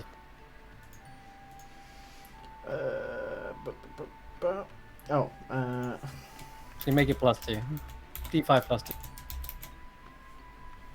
There you go. You got 4 uses out of it. At a DC 17 would be pretty swish. So How much damage Think- does it poison do? Andy's probably better with this because she uses her bow Does more food than ex- anyone. definitely, yeah. Okay. Andy, we got you some poison! What? We got you some poison! Don't lose the jar. I want that back. Mm, Okay. I'm coming down. I'll give a little more nose boops and neck scritches, and then I'll say we should probably leave now. Yeah. I'm going to like draw a circle around the hooded hydra. That's the one. Viper Hydra. Viper hydrant.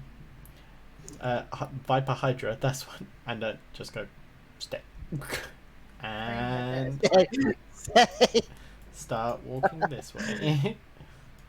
Alright. Just frazzled. Kind of kisses and like this rum. Obviously, I need to roll a con save for that. But Oh god. Drunk. Drunk fire look, hydrant. look, look. It could be a sleepy drunk. It might just take a nap. How much are you putting in there? Just out of curiosity. I was using the whole bottle. A whole bot. Okay, I guess I'll roll with disadvantage. 12. Yeah, I'm gonna say he's starting to get drowsy. The one head's like, yeah. No, just turn to it and say, "Go home, Hydra. You're drunk." Yeah, one head is kind of like limp and like head back. Mouth. The other head, the one that took a sip, is like kind of a bit drowsy and blinking off. They're Oh dragging wait, one by can't blink. Never mind. Yeah, it's just one head dragging on the floor. Yeah. Another head seems to go over to the drunk head and starts licking its eyes. And there's only like one head that's kind of looking around, like at its brothers and sisters, like, what the? It tries to nudge them, and as it tries to pull forward, you start to see it kind of walk forward and then swerve and then nearly fall down the ravine. It's like, oh. Maybe we should just stay put. Can't operate a 5 Hydra head. I'm just laid down. Which one? Which one is the one that is the one that's still going? Seems to be the derpy one. The deaf one. You're the leader now. Yay! Best You are top snack. top snack. Yeah, have fun with that. We're going to go now. Enjoy yourself. Bye. Stay safe. Don't be angry with us in about 50 minutes. What? I won't. The others will. Oh, it's the snug of the Hydra heads. There you go. It was best friends. And I just Bye. fly off with Rip Dip hanging behind me. Okay. Just going to continue walking along, you offering the glaive to Kushan so he doesn't burn his pads. Oh, thank you. I'm gonna side saddle. I just like. And I'm just sort of just going stumbling around. along. Woo. How long does this I'm boy... just gonna kind of link arms with Carrie, so we're just gonna do like a jaunty tune as we sort of go along, I trying will to walk play. into a straight line. I will play and accompany you. What do we do with the drunken heart? Apparently, we put him to sleep. Throw him down Tuck him the into bed road. until he's sober. Early in the morning. Well played. Well, that turned from disastrous to. Well, you just turned the tables, we'll say. It was like it's like disastrous, disastrous, disastrous, disastrous, disastrous. Okay. Drunk Hydra. Trust protocol. We try avoiding it and running away. We fail at that. We try attacking it. We fail at that. Let's just make friends with it and get it drunk. Success. Hey, we killed one of them. We killed As a one of DM, them. I only accept the stupidest of ideas and plans. I tried throwing it in the trash and that didn't work. How long does this poison last? And now Good question. I'm going to say at the end of every hour you can make a con save. So you can all roll me one now because it did take a little while to get out of that. Do we hear the sound of a Hydra roaring with a cracking hangover? Hissing maybe, just like sort of like that is Right, no. still a 10. That is The still a way- 10. the way it sleeps is like. Okay, Karius, you are actually recovering the quickest out of everyone, and you shake it off. Probably because you've just given away all your rum. That's probably what sobered you up. You're like, no. Well, hopefully, what was his name? It began with an R. The dwarf. Randa. Randur. I thought it was Randur. Hopefully he's finished making the perfect storm by the time I get back. Okay, good replacement.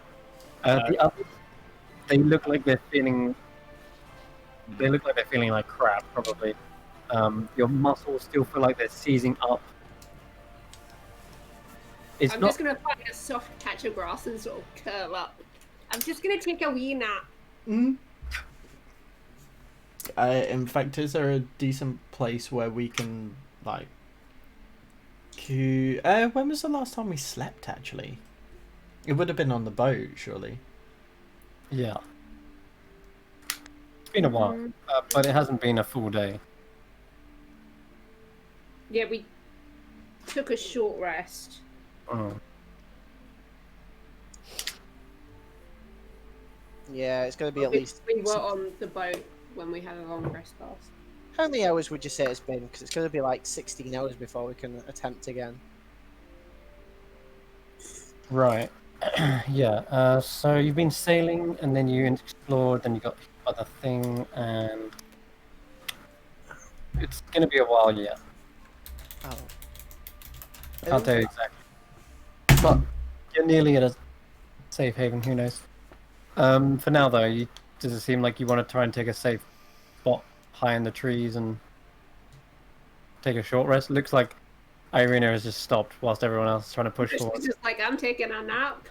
Can we continue? Oh wait, yeah, fine. My flyer will have run out, and then we'll take a rest. Okay, It's only lasts like 10 minutes anyway. that's true. So you flew for quite a bit, and you get to a really high area, perhaps in like depicted in this artwork. You're way above the waterfalls. You found these huge tree trunks and branches within the jungle canopy. There's an array of colourful, exotic-looking plants, but you find enough area to shade under and perhaps take a short rest. Yeah, we're not going to be taking the full 8 hours, but I'll do the hut just so we have a safe rest for however long we want to do it for. You're gonna do tiny hut for a short rest. Yeah, just so we don't end up getting attacked during. Sure.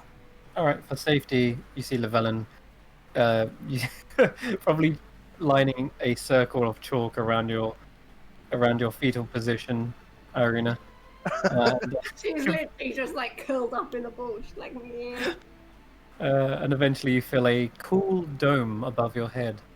You can control the temperature. I'm guessing you make it nice and cool. Yeah. Nice. All right. And it's all She's creating bonfire. She's cold. it's all tropic leaves. Love it. Nice. Tropic leaves. Can Okay. I talk with Repdip during the short rest? No. Okay, yes. It's gonna fucking. What do you want?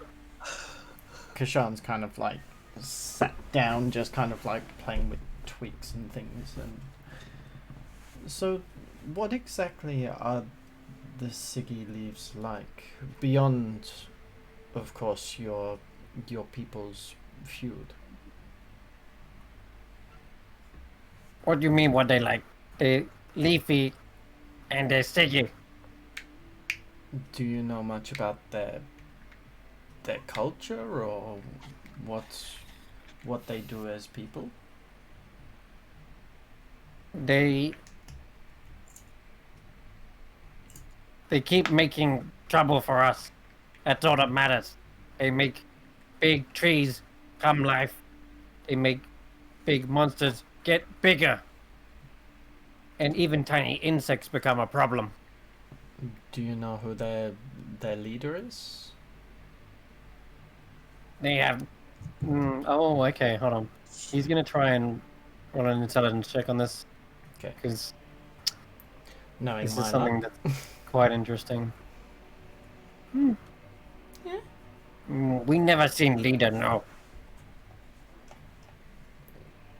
So you've only If seen they have leader, then very well guarded. but do never you seen know them. who he is? Have you heard anything about from maybe scouts or No scouts, never seen no leader, no. Okay. It was worth a try. Thank you anyway.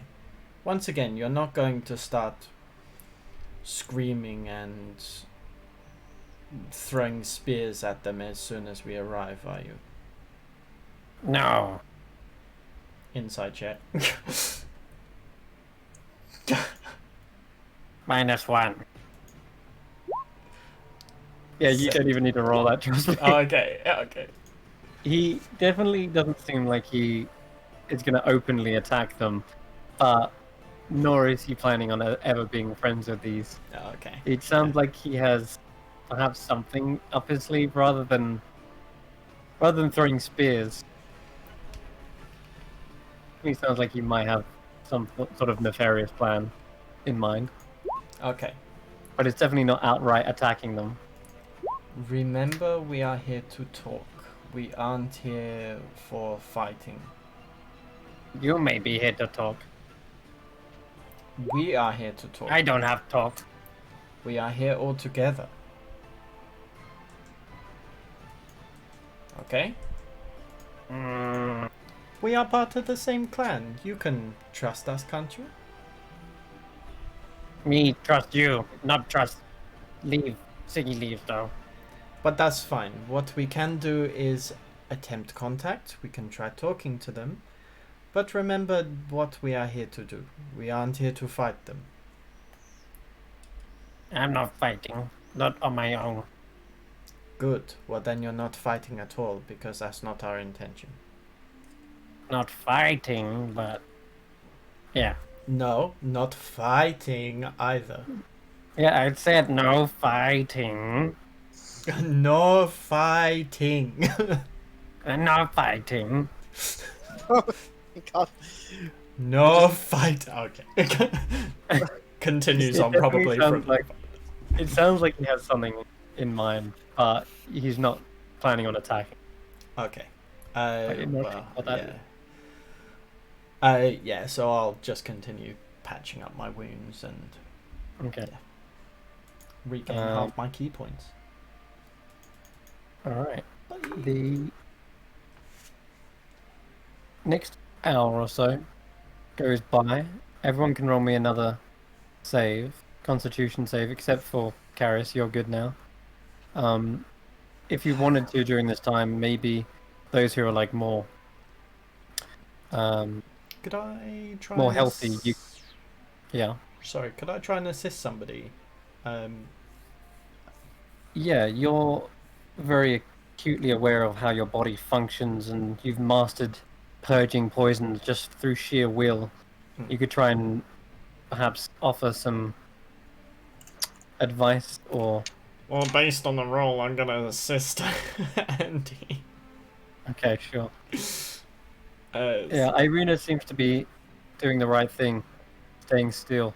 Because She's got the snuggle beast and she's just snoring really loud. There's probably drool and the hair's everywhere, you know.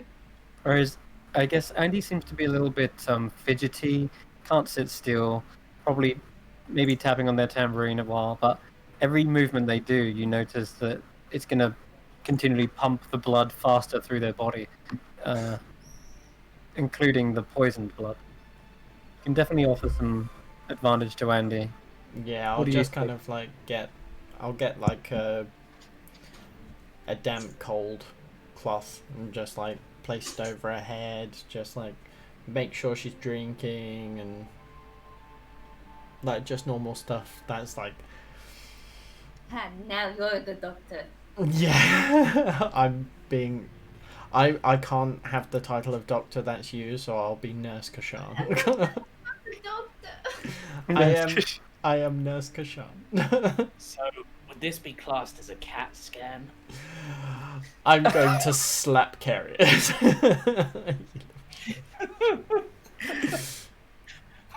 So roll one more time, man. I'll say roll me a medicine check, Kashan, real quick. Oh yeah, gotcha. Yeah. Because normally you don't assist in saves, but with this, I'll say that you can. So you can roll with advantage, Andy, as Nurse Kashan is aiding you, and you're not quite enough. This is a potent poison. You reckon that you'll either have to wait out the whole duration, or get lucky, perhaps, in that your body's immune system fights it back. Can I stunning strike? I've never had to deal with poison in a system before, so... Yeah. As for... Irina, they've slept it off. And Llewellyn, you just about make it as well. Probably the air is now cleaner and you're less worried about the weather burning you to a crisp.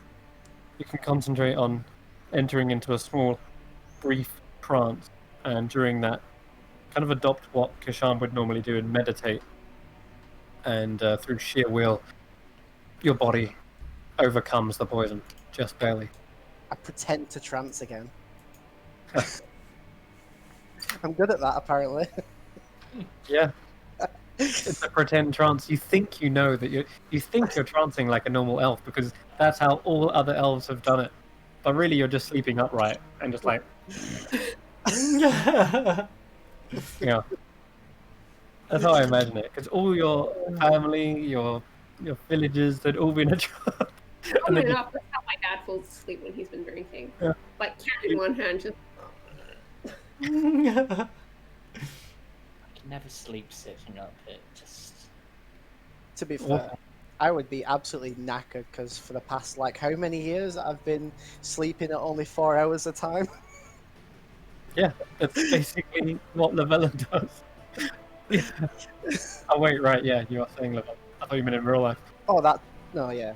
Yeah, no that's wonder it. Llewellyn always looks so tired. Yeah, he's aging himself. It's not magical. It's just because you don't sleep properly. Okay. Oh, God. The party are able to get up to their feet. Andy, you're still a bit shaky. I mean, we can stay here for longer if you want. We've got up to 8 hours. If you want to keep trying to set off once the poison's gone. I mean, is anybody in need? Well, we don't really need a long rest, do we? No, not. We can't take one now anyway. I would Oh, okay. suggest if you might want to start moving and she's like this. Probably a good idea to at least, take the instruments off her so she doesn't try and play them in this state. I mean, we can stay for another couple of hours or so, and just kind of like poodle about in it. A long respite. Yeah. So, But not yet. if we stay for another couple of hours, Kashan will just keep on attempting to help her come around. That's a question. How long does it take to attune to an item? 1 An hour. hour. Cool. I can attune to my Pearl of Power. You can be Oh. doing that. Yeah. All right, Wow. so you'll stay an extra hour. Irina's feeling better, and sounds like they need their time to attune to this pearl. Some peace. Just All some right. peace. Open my notebook and I'm going to draw it out and I'm going to write stuff. Sure. Okay. So as you're examining this, Rip Dip comes over and says, I literally shuffle backwards. That's not what he did to those robes. No, me not damage. Me just watch.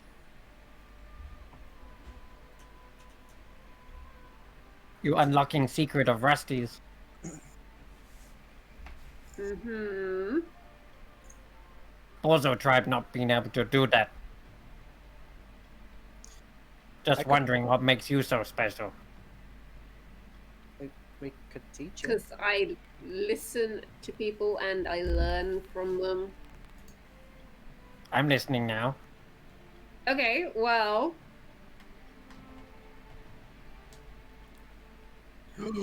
I have an idea. you have an idea? Yes. I have some spare magical items. We can teach Rip Dip how to attune to one. Oh my god. Oh no, that's a terrible idea. It's Good a great idea. Good idea. idea. Right. So, remember what we said before about the claws? You don't want to No. touch them with the claws. So Okay. you may have to carry this, and I'll just tie some rope around it so you can carry it like a backpack.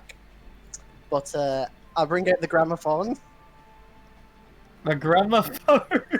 because I'm sick of carrying it around. Ah. What? I'm What just did like, you- where the bloody hell were you hiding that?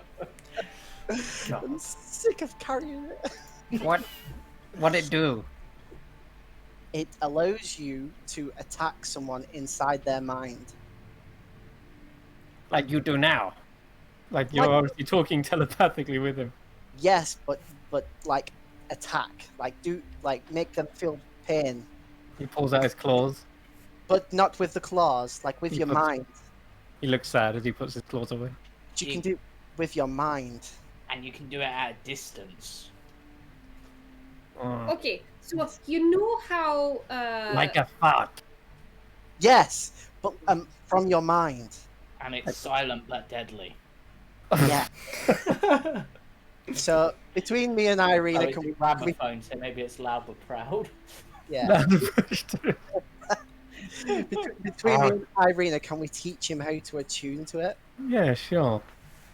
Okay, I'll say And then he could teach his tribe how to do it with the items they've got. yeah, sure. He knows the health and safety of magical items I'll now. roll his Arcana with advantage as you're sort of aiding him. Chris, after this quick IRL short rest. Yeah, we'll do that. Whoa! Two Okay. magic users teaching him. Loud and proud. Loud and proud. And he's still got this little gramophone on his back. And he's concentrating and he's basically copying what Irina does whilst they are attuning to the Pearl of Power. And what does that look like, Steph? Does that have any kind of particular? I mean, obviously, if it works as like a spell slot, in theory, Candlewick's gonna need to probably float around and do his thing around it to sort of imbue the essence or whatever.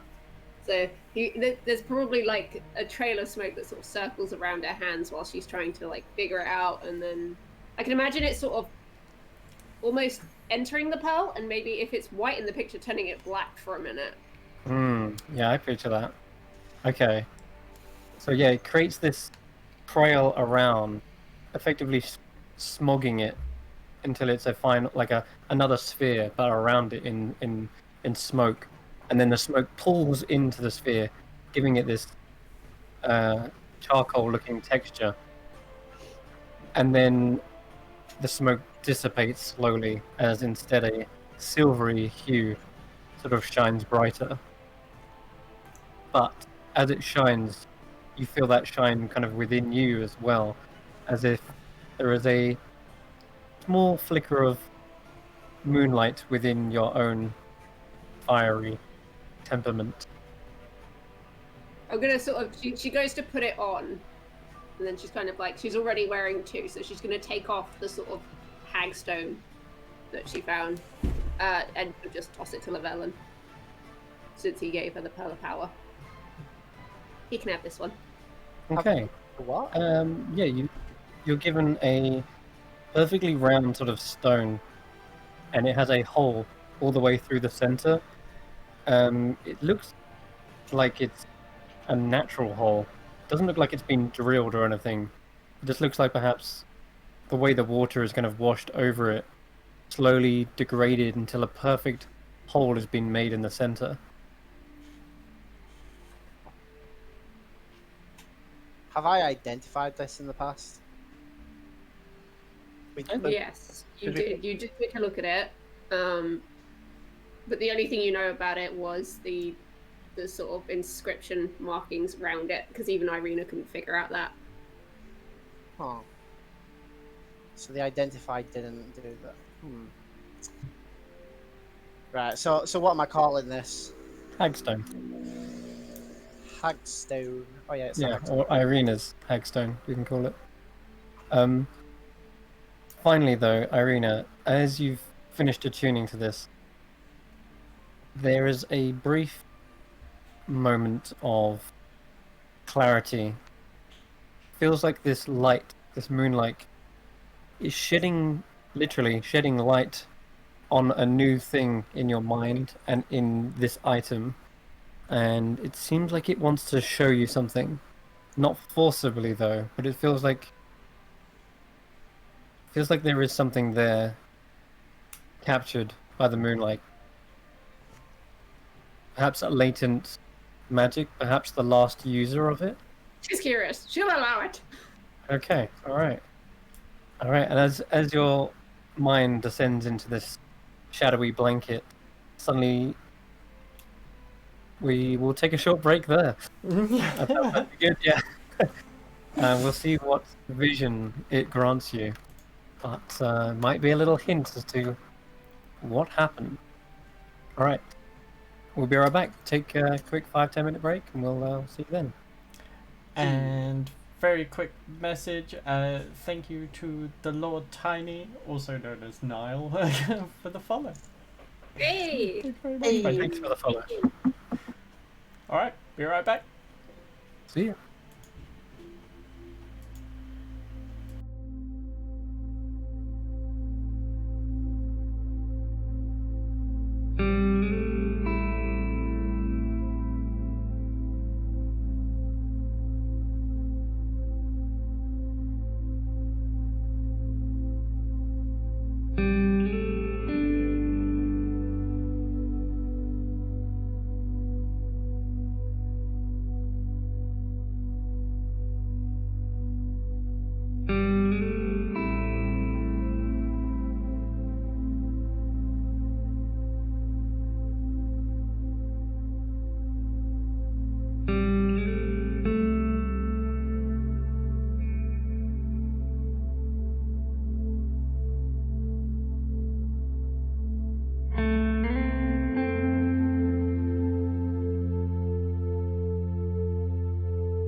All right, welcome back to the jungles of the Stratus Archipelago. So, Irina just completed an attunement to a pearl of power.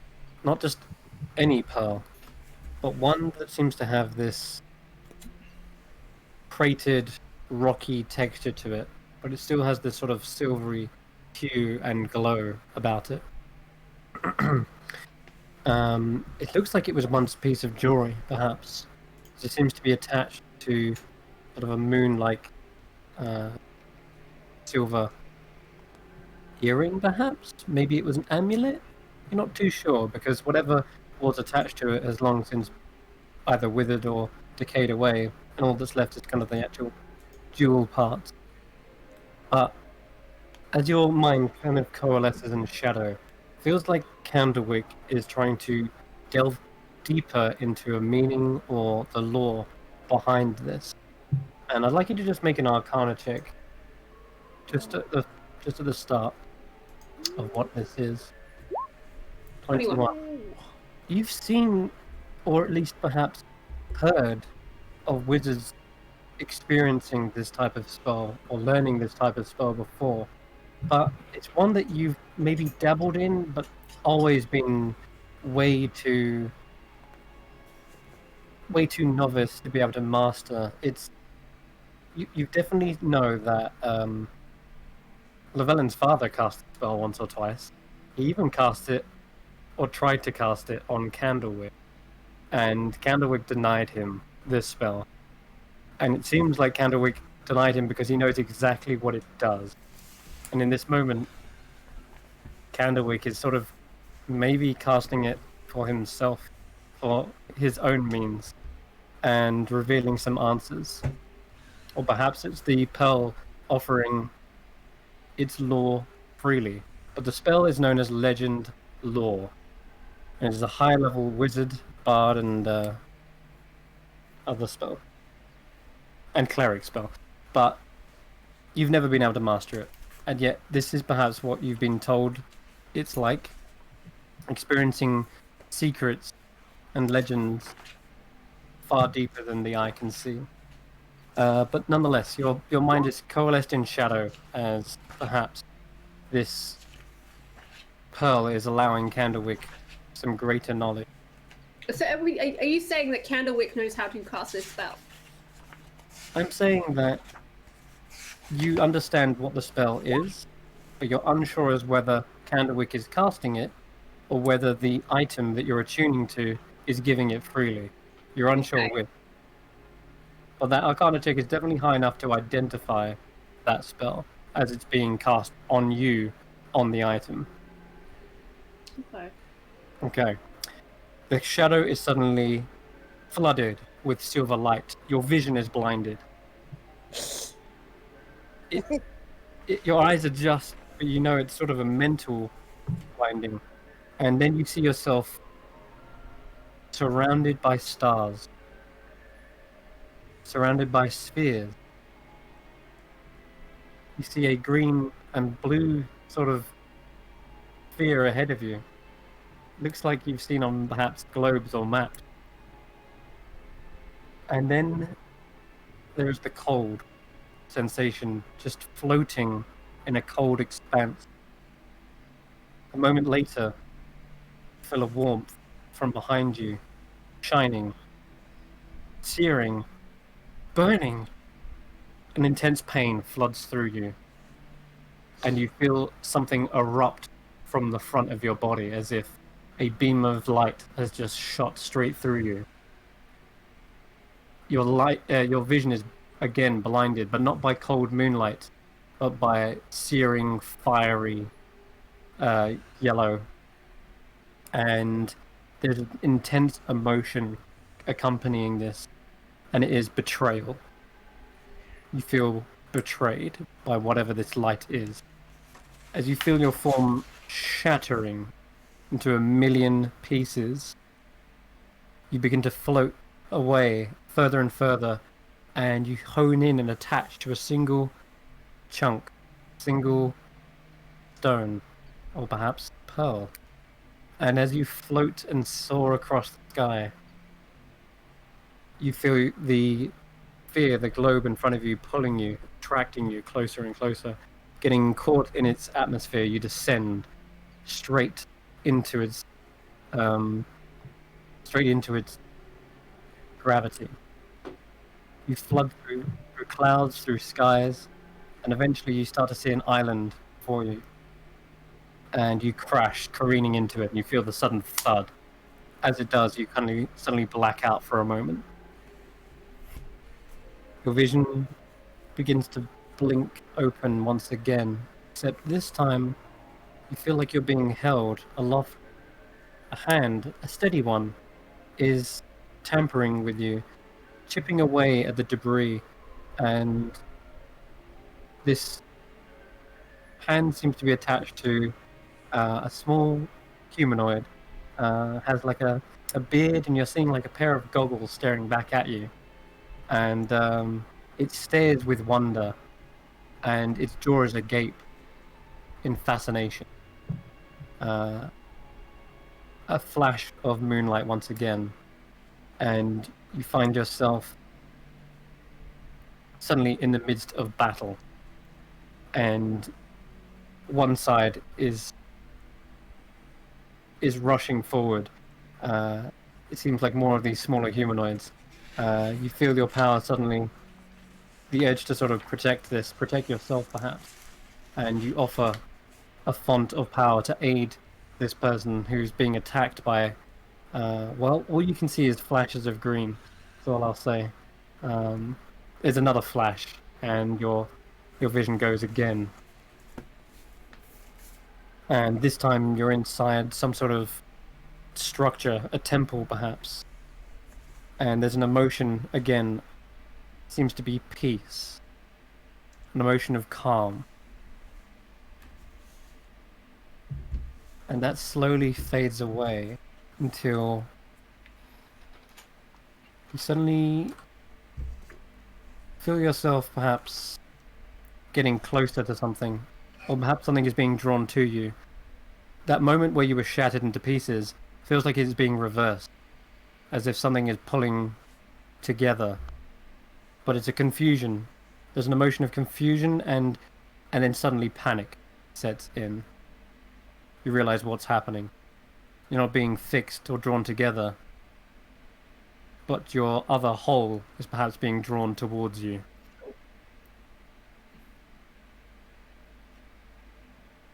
There's a vision again of that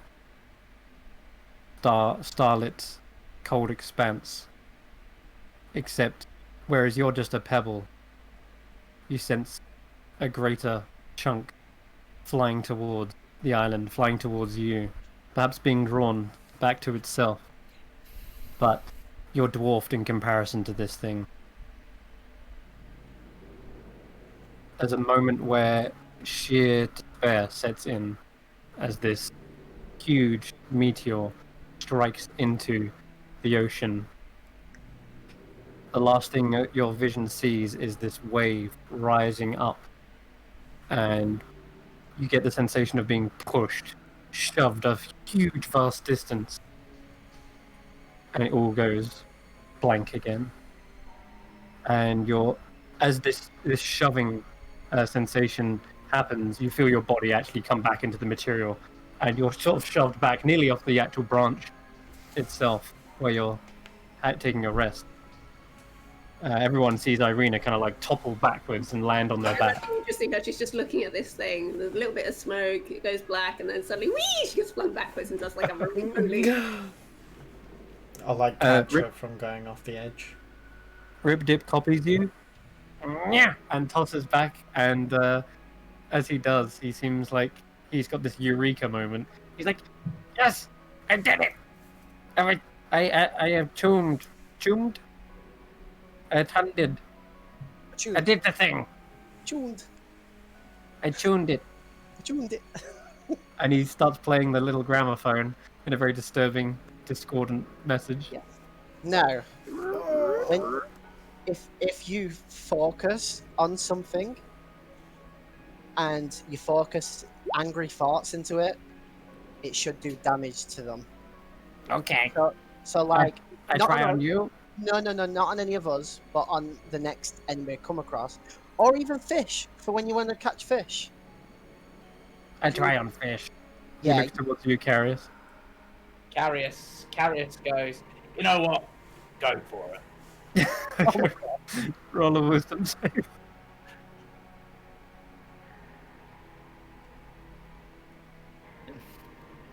Once they're done with You their know thing, what? I'll...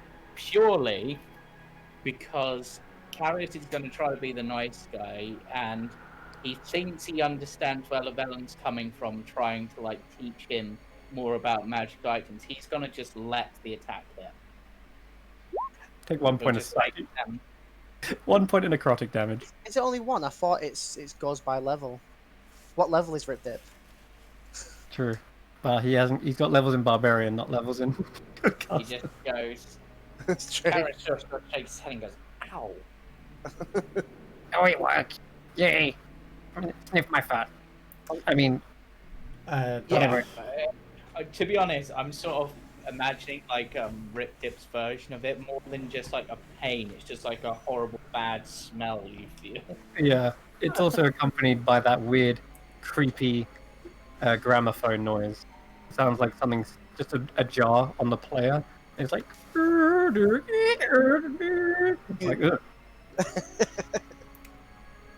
Kashan's going to sigh at the others and is going to turn to Irina, saying, Him. Are you okay? You were jostled. You're muted. Yeah, sorry. Is that- The minute they got sort of sidetracked by obviously Rip Dip and the whole gramophone thing, Irina literally would have pulled out a notebook and scribbled down as much as she could remember and then literally just shoved it at Kashan. Okay. When I attuned to the thing we got out of the box that these things ancestors made, Candlewick seemed to be able to access some form of memory, and this is it. I don't know if it's relevant, but it seemed to be about this place. Is the Temple of the Sun and Moon a place of peace? What was this item again?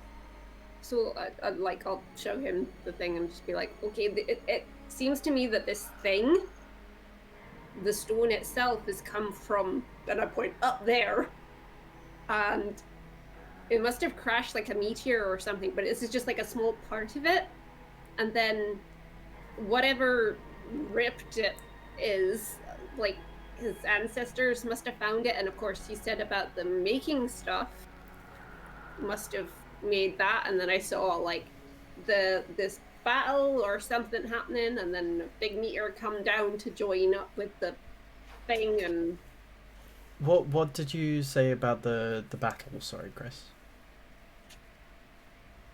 The back of it, sorry.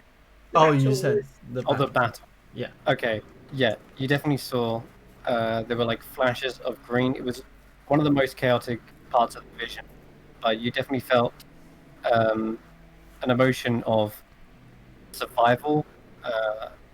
The battle, you're not sure what it's over necessarily. Yeah. No, but I distinctly saw the two tribes, right? You did, yes. Was there anything kind of in the middle of it? You said there was no reason, but was there kind of It like... felt like it was a meaningless battle. Yeah, it felt like there was no reason, and then the next vision was of peace. The next vision. Oh, going the... to- Sorry, go on. Like, I'm gonna sort of mention that obviously at the very start it was kind of like obviously in the sky, and obviously this thing has obviously been assembled to look like the moon. So I'm relating that to like the dwarf clan celebrating the moon, and then obviously this fiery like stab in the back from someone. It was like that was either Candlewick trying to tell me something, or the Siggy leaves. You know, they worship the sun, so. So the Siggy There's a leaves betrayal there somewhere. The Siggy leaves were behind the betrayal? This doesn't make any sense. I mean, you said there was a battle and then the vision faded into a part of peace, so perhaps that was before all of this happened again, maybe? Maybe I history don't has... think the betrayal was the Siggy leaves and the Borzo. I think it was more whatever this originally was and something else entirely. Because that all happened before it even made it down here. This is also alien to me. I don't understand the use of magical items, and Kashan's just kind of like, he's kind of crouched down, just rubbing his temples. It just seems to be that whatever this thing was made of had some semblance of sentience, and this is its memory bank. Well, this is, well, a moonstone. It's something that came from what the Borzo tribe worship. This is meant to be a sacred artifact. They created things with this. They made tools out of this. Right. But the thing is that if it's a smaller piece of something bigger, and it has a sentience, then maybe it's, you know. Kashan looks up. Is that... I wouldn't look up for the other half. I saw it crash into the ocean. That's also in the little thing she's written down as well. Yeah. You see that there's an emotion of panic, despair, and then the emotion of being shoved, both physically but over a vast, great distance as well.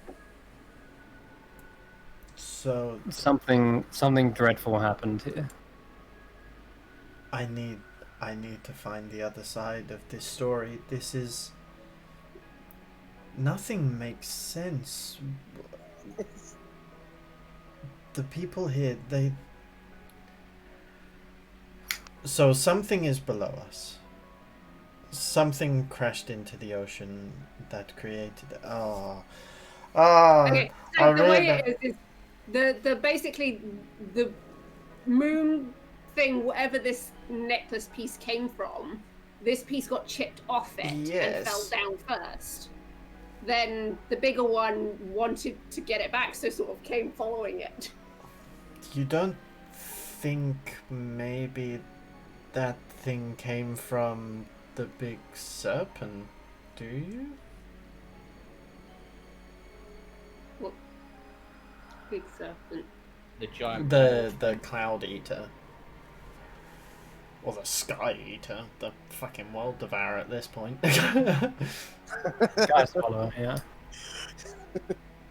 The big snaky thing that was eating the clouds. Yeah, the Sky Whale. Oh, okay. But what do you think came from it? The stone. Well, no, because Llewellyn got that from the Borzu, from the chest. But it came from the sky. And originally, yeah. Before it was made into what it is now. Yeah. Yeah, it came from the sky, so... Unless the islands weren't always floating. Well, we already know that for a fact. I mean, and he gestures down the ravine that he fell down. You can see by the layers. Obviously, when I got shunted back just now, that was because something had literally pushed with such force. That could be what made the island take off. I don't know. I'm just telling you what I saw because it's probably important somehow. Just shakes up. Why don't you know? We don't have all the dots yet, but it's a small piece of the puzzle. These rusties, they come from the temple, right? That was so what to speak, they said? yes. They said that, yeah, Ripdip said his tribe found them in the temple. Then is it possible that some of the other things that we found down there are what was pushed off? I mean, we found that big ring thing. Would that be... Well, maybe this be part of that? by the sounds of the way that the Borzo tribe lived and created things, it would definitely make sense that something of that technology would definitely come from that. I mean, it's a mechanism that's far vast from anything that I've seen within even my continent. I did have one other thought thinking on this. The claws that Ribdip's people have, like, it seems weird have evolved some sort of trait capable of destroying magical items.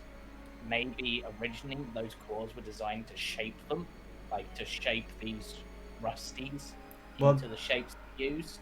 Definitely. I mean, now that you speak of it, he kind of like reaches out and gets the stone from Irina's neck and says, "This is just a small part of whatever fell down. Imagine if those mechanical things were made of of this material.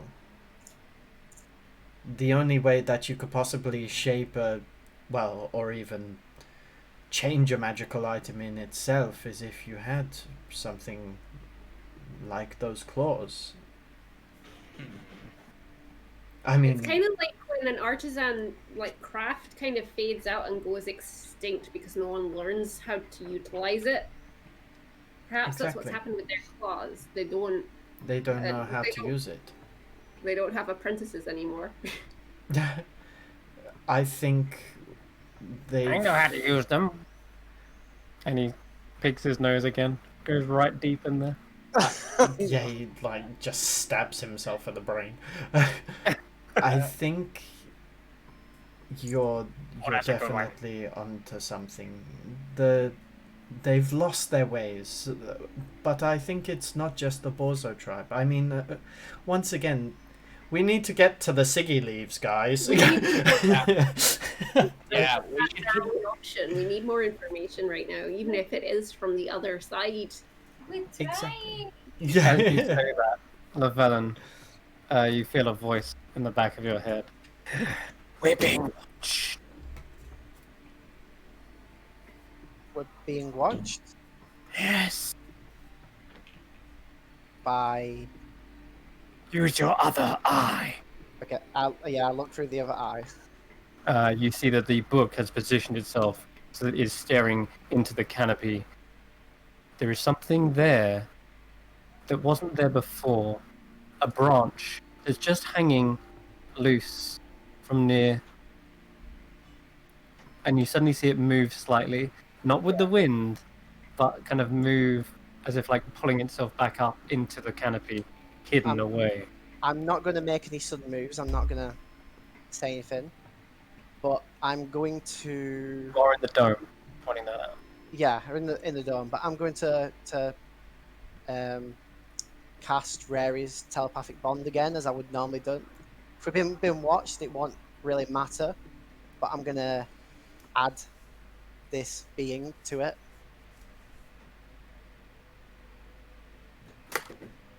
Okay. This one's going to be complicated. Okay. Normally it has to be willing, right? I'm pretty sure there's a save if it's not willing. Okay, just let me look at the spell real quick. I think. Or it might. Actually, it might not be will. It might not matter if it's not willing. Then I won't do that. Okay.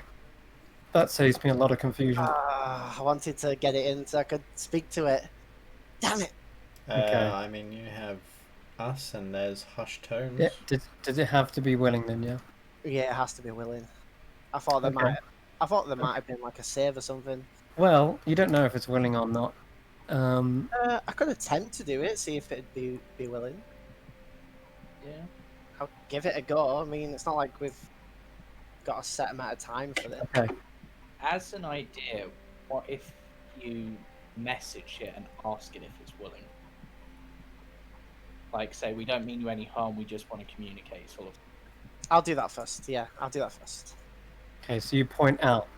Everyone else just sees Llewellyn, whilst this talk's happening, like, we need to find the Seagleys. Llewellyn just sort of points a finger out to where he believes he can reach the mind of this creature. And you ask, what do you ask? What do your message say? I say, We can be. Yeah. Take me to your leader.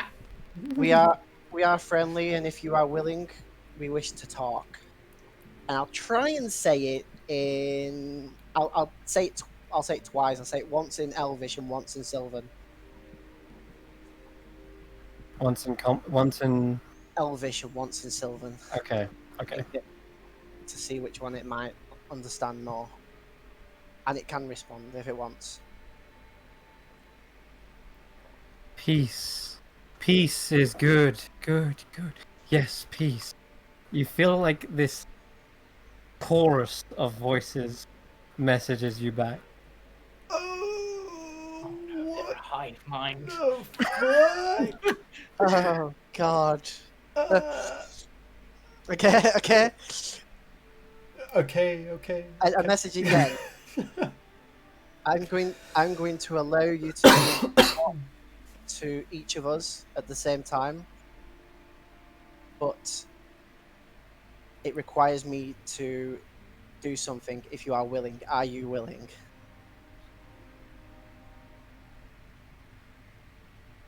Are you willing? Willing. Yes. Are they willing? Oh, this is gonna be interesting. I'm looking forward to this. It's fun. One just gets cut off short and says, Willy. I'll cut you. No, no, I'm going to attempt to return telepathic bond. You cast Rary's telepathic bond, and there is a moment overwhelming, as if this spell is at its absolute capacity. There's no way you can exceed the usual 8 to 800, but then that 800 suddenly condenses down to one mind, one voice, in unison, and they all echo out in a slightly reverberating voice. And says,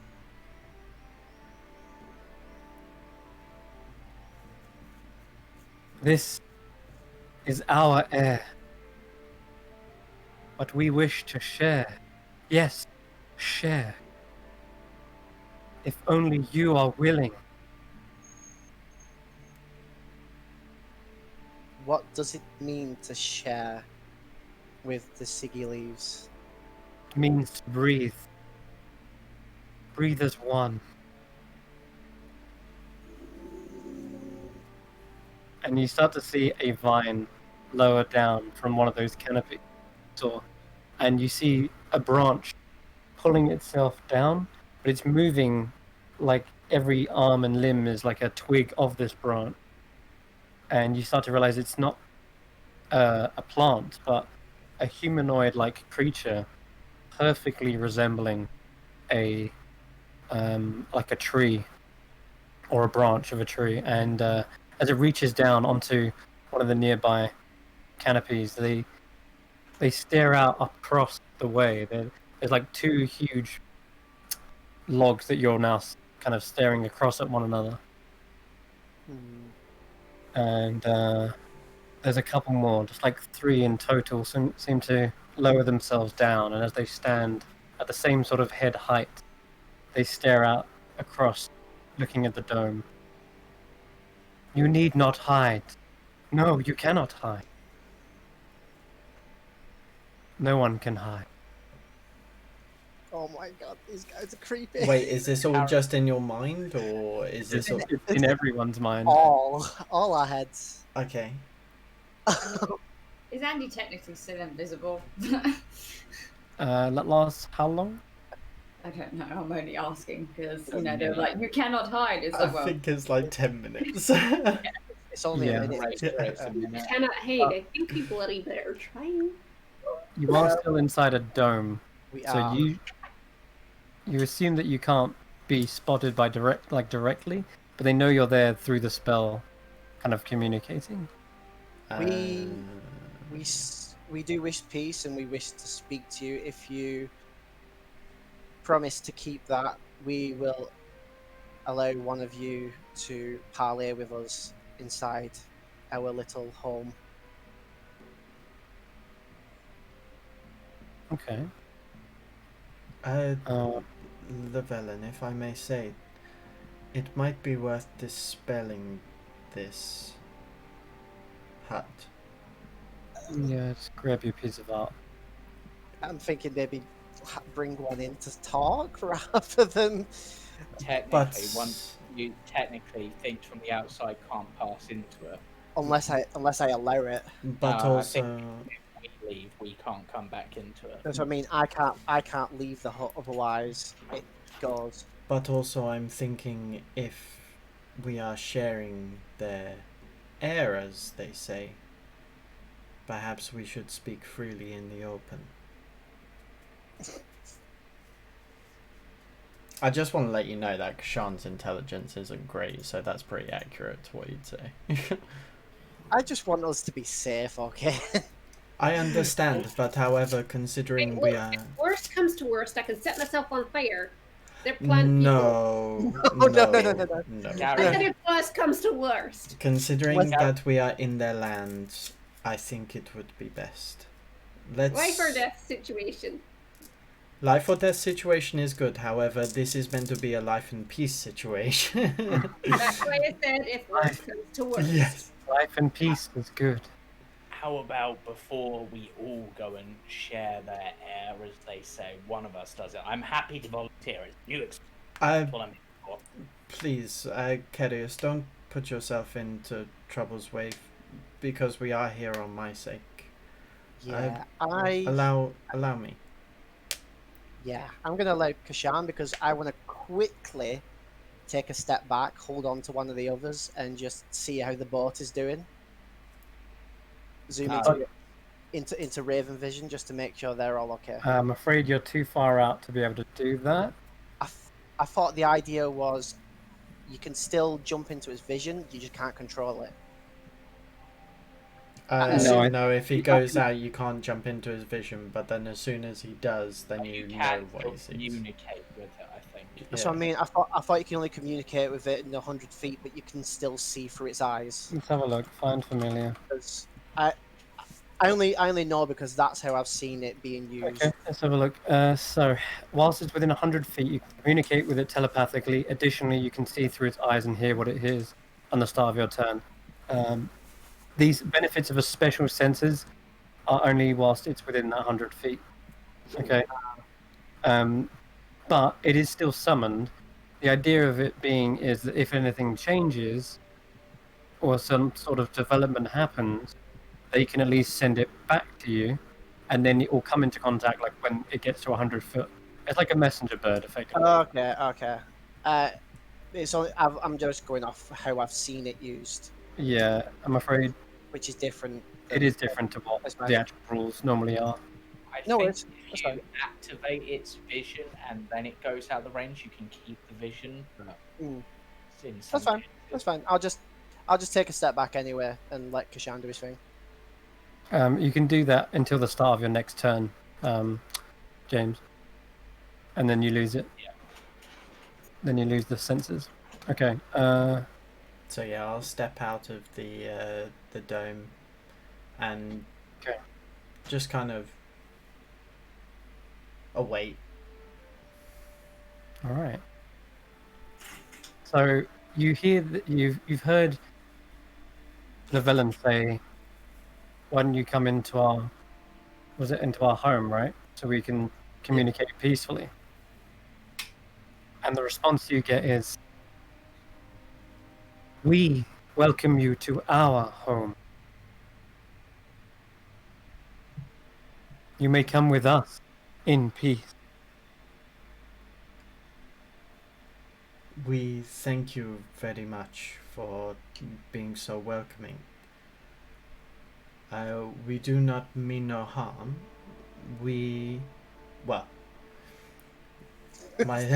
myself and dragging double neck. along the rest of my companions.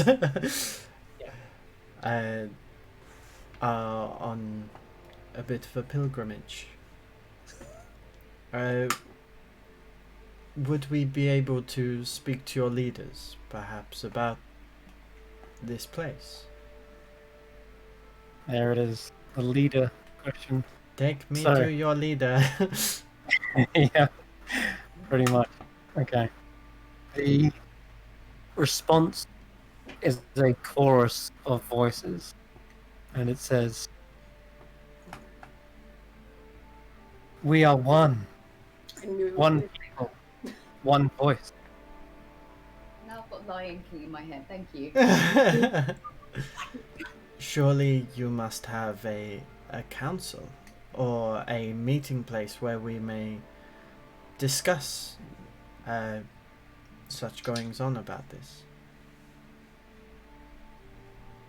There is only one we hold in reverence, one who guides our people, and both all their arms go up in simultaneous fashion, in a very much praise the sun sort of stature. They look up sky, and you see the canopy open up where they are, and light beams down in these beautiful rays towards them. Seems God is pleased with these elves. And this Based on the is... carvings we saw, it's possible that they see everyone as equal now. There you go, have a trying to find my little look at that. notes. You can see Kishan there as well in that image. It's huge. Sorry, I'm just trying to bring up. Yeah, my this notes. place does look utterly overgrown, Andy. Everything is Oh, like, the image was huge. oh right, yeah, that too. But okay, carry on. There's like trees growing on trees. It's that mad. Remind me if I am incorrect, but they worshipped Palfor? They worship what now? Palfor? They worship my city. No. No, No. not Palfor. What's the name? I had it written. Is it Palor? Hello. What was the name? I had it written Well, down. tell you what, throw me a religion check, because Oh, there is information. this is what I get for not keeping my notes in one place. Just give me a religion check. 9. Oh, snap. You know that it was some sort of sun deity. It's tricky because a lot of deities are aspects of the sun. Like you have like the Morning Lord, the All Father. There's so many gods that revere the sun and use it as a symbol of light and protection and growth. It's tricky to get all of them down, but you definitely know it is a deity of the sun. Perhaps their own one, perhaps a well-known one, but you're not sure. Yeah. But they are definitely holding up what looks to be like a sphere in their hands. Okay. An imaginary one. Yeah. Karis will just ask the question, what do you call worship or hold in reverence? They have many. To the They point. have many names. Many names. Yes, many names. But we have come to know them as Helios. Helios. That was it. And they all say that at the same time. Like there's a chorus of voices that say, Helios, Helios, Where? praise Helios, Helia. Helios. Oh, Helios. Okay. Well, That's perhaps we would be able to be granted entry into your city? Village?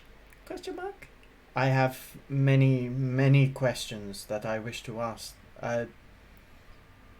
Perhaps that maybe even you have scribes from your ancestors that might have history of this place. You may enter into our home. You may follow. Might I ask one favor, of course? We do have one that I seem to be on the understanding that you see as an enemy, and I gesture towards Riptip. Don't bring me into this.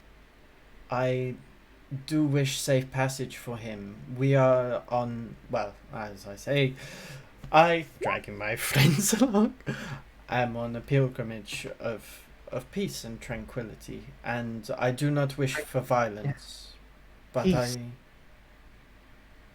I do not wish for any harm to come to him, as they have also welcomed us into their people, as I'm sure that you would hopefully be willing to welcome us into yours. You see their limbs slightly elongate as the sun is like bearing down on them, as if they're like perhaps stretching up to it, or perhaps there's this sort of rampant sort of growth going on. But they say, as they're stretching out their limbs, "We have outgrown violence." Oh, that's good. Oh, I'm- good. Me too. And I start mimicking them. Yes, this one will become one. I didn't say that. I'm already spoken for. I told you they're creepy. You didn't believe me. Might I be able to be granted safety for myself and my companions within the city, town, village? What is it? Tree. Follow. Effectively, yeah. They say like, follow us. I assume that's a Try- yes. It's like the Feywild all over again. Cold. If a literally giant tree is. tries to eat any of us, I'm noping out of here. No, we've got to be nice to these people. These people. No, I mean I'm gonna run away. Okay. I'm not turning into a tree. I'm Yeah, very curious now as to what. Chris, don't give that look. I use my people words so they don't understand, and I just say, almost sounds like they want to horse us in our brains. I wouldn't say that much. However, I think they're almost like hippies. Well, I think Laffy, but worse. Yeah. They Laughing did times say- 100. breathe their air and become one. The only thing I can think of that's anything like that's like fungal spores. And that's just a horrible thought. Well, it's Well, not. my brain says they look like the tree branches, right? Maybe they're part of one big tree, so like the trunk, and they're all the branches, and they're one thing. You potentially. know, like a pack of rats. I mean, back when I was in Or is that Thornbridge. arrow? Back when I was in Thornbridge, I knew a wood elf who had a similar mindset to these guys. So, I mean, nature and everything, tranquility. You hear them sort of maybe chanting something, perhaps. It is in an elvish language, though it's a bit too far away. And as you're saying, perhaps they're branches of a greater tree trunk. It's hard to tell from this distance that they're so far away, all the way on the other branch, that it's hard to tell exactly what they look like. But at the end of like this sort of chanting, you hear a voice back in your heads. Witness Helios's blessing.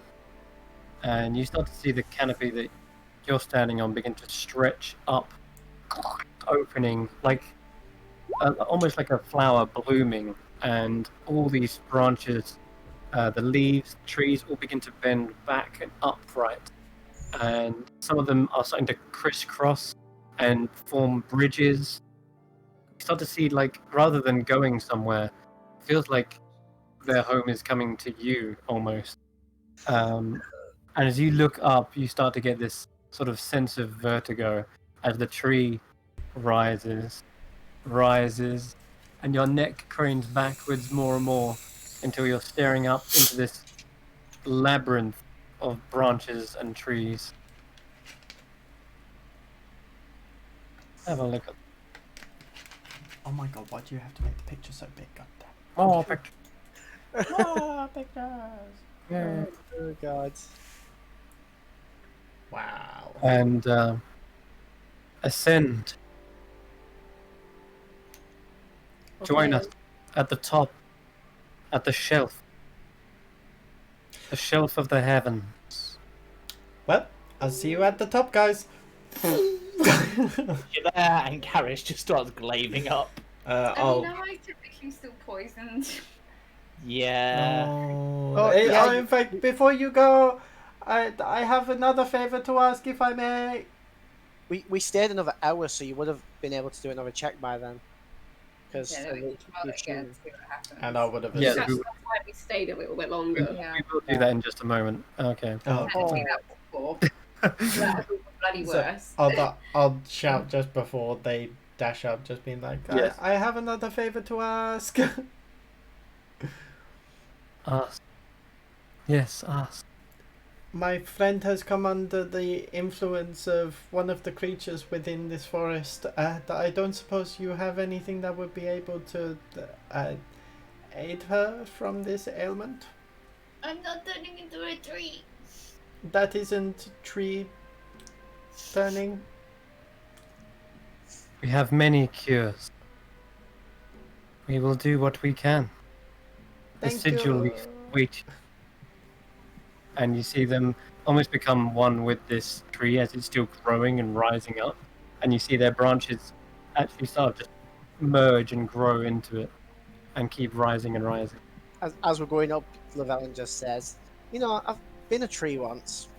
It wasn't fun." Oh yeah, I Oh. forgot about I'd like that. to check with Candlewick to see whether he thinks it's a good idea or not, because I'm kind of creeped out. Because I've actually been a tree before. Has he So- come across anything like this? Candlewick just lets out a puff of smoke that you only assume to be a metaphorical shrug. You're not very helpful. You see a lot of smoke. This time it kind of makes you cough up, and your throat gets a bit ash-ridden. I'll For some all-powerful ancient thing, you don't know a whole lot. I'll pick up Andy and start climbing. I'll Okay. grab onto Carius's glaive.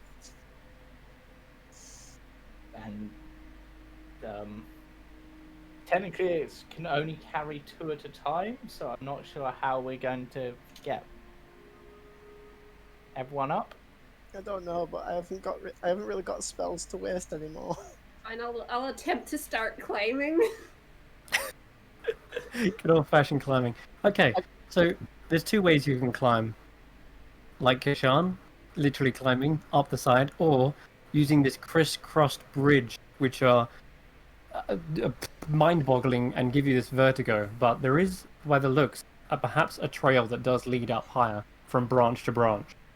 So there's 2 ways to get up there. Or there's obviously magical flag, but Could we, me and Carius, go from branch to branch yes. and then help Irene up with a rope, and then go to the next level, help her up with a rope? You could do that as well. Yeah. Or Carius could just, I'm just saying there's alternate There's us. 2 unaided ways, but yeah, if you come up with your It's own... fine.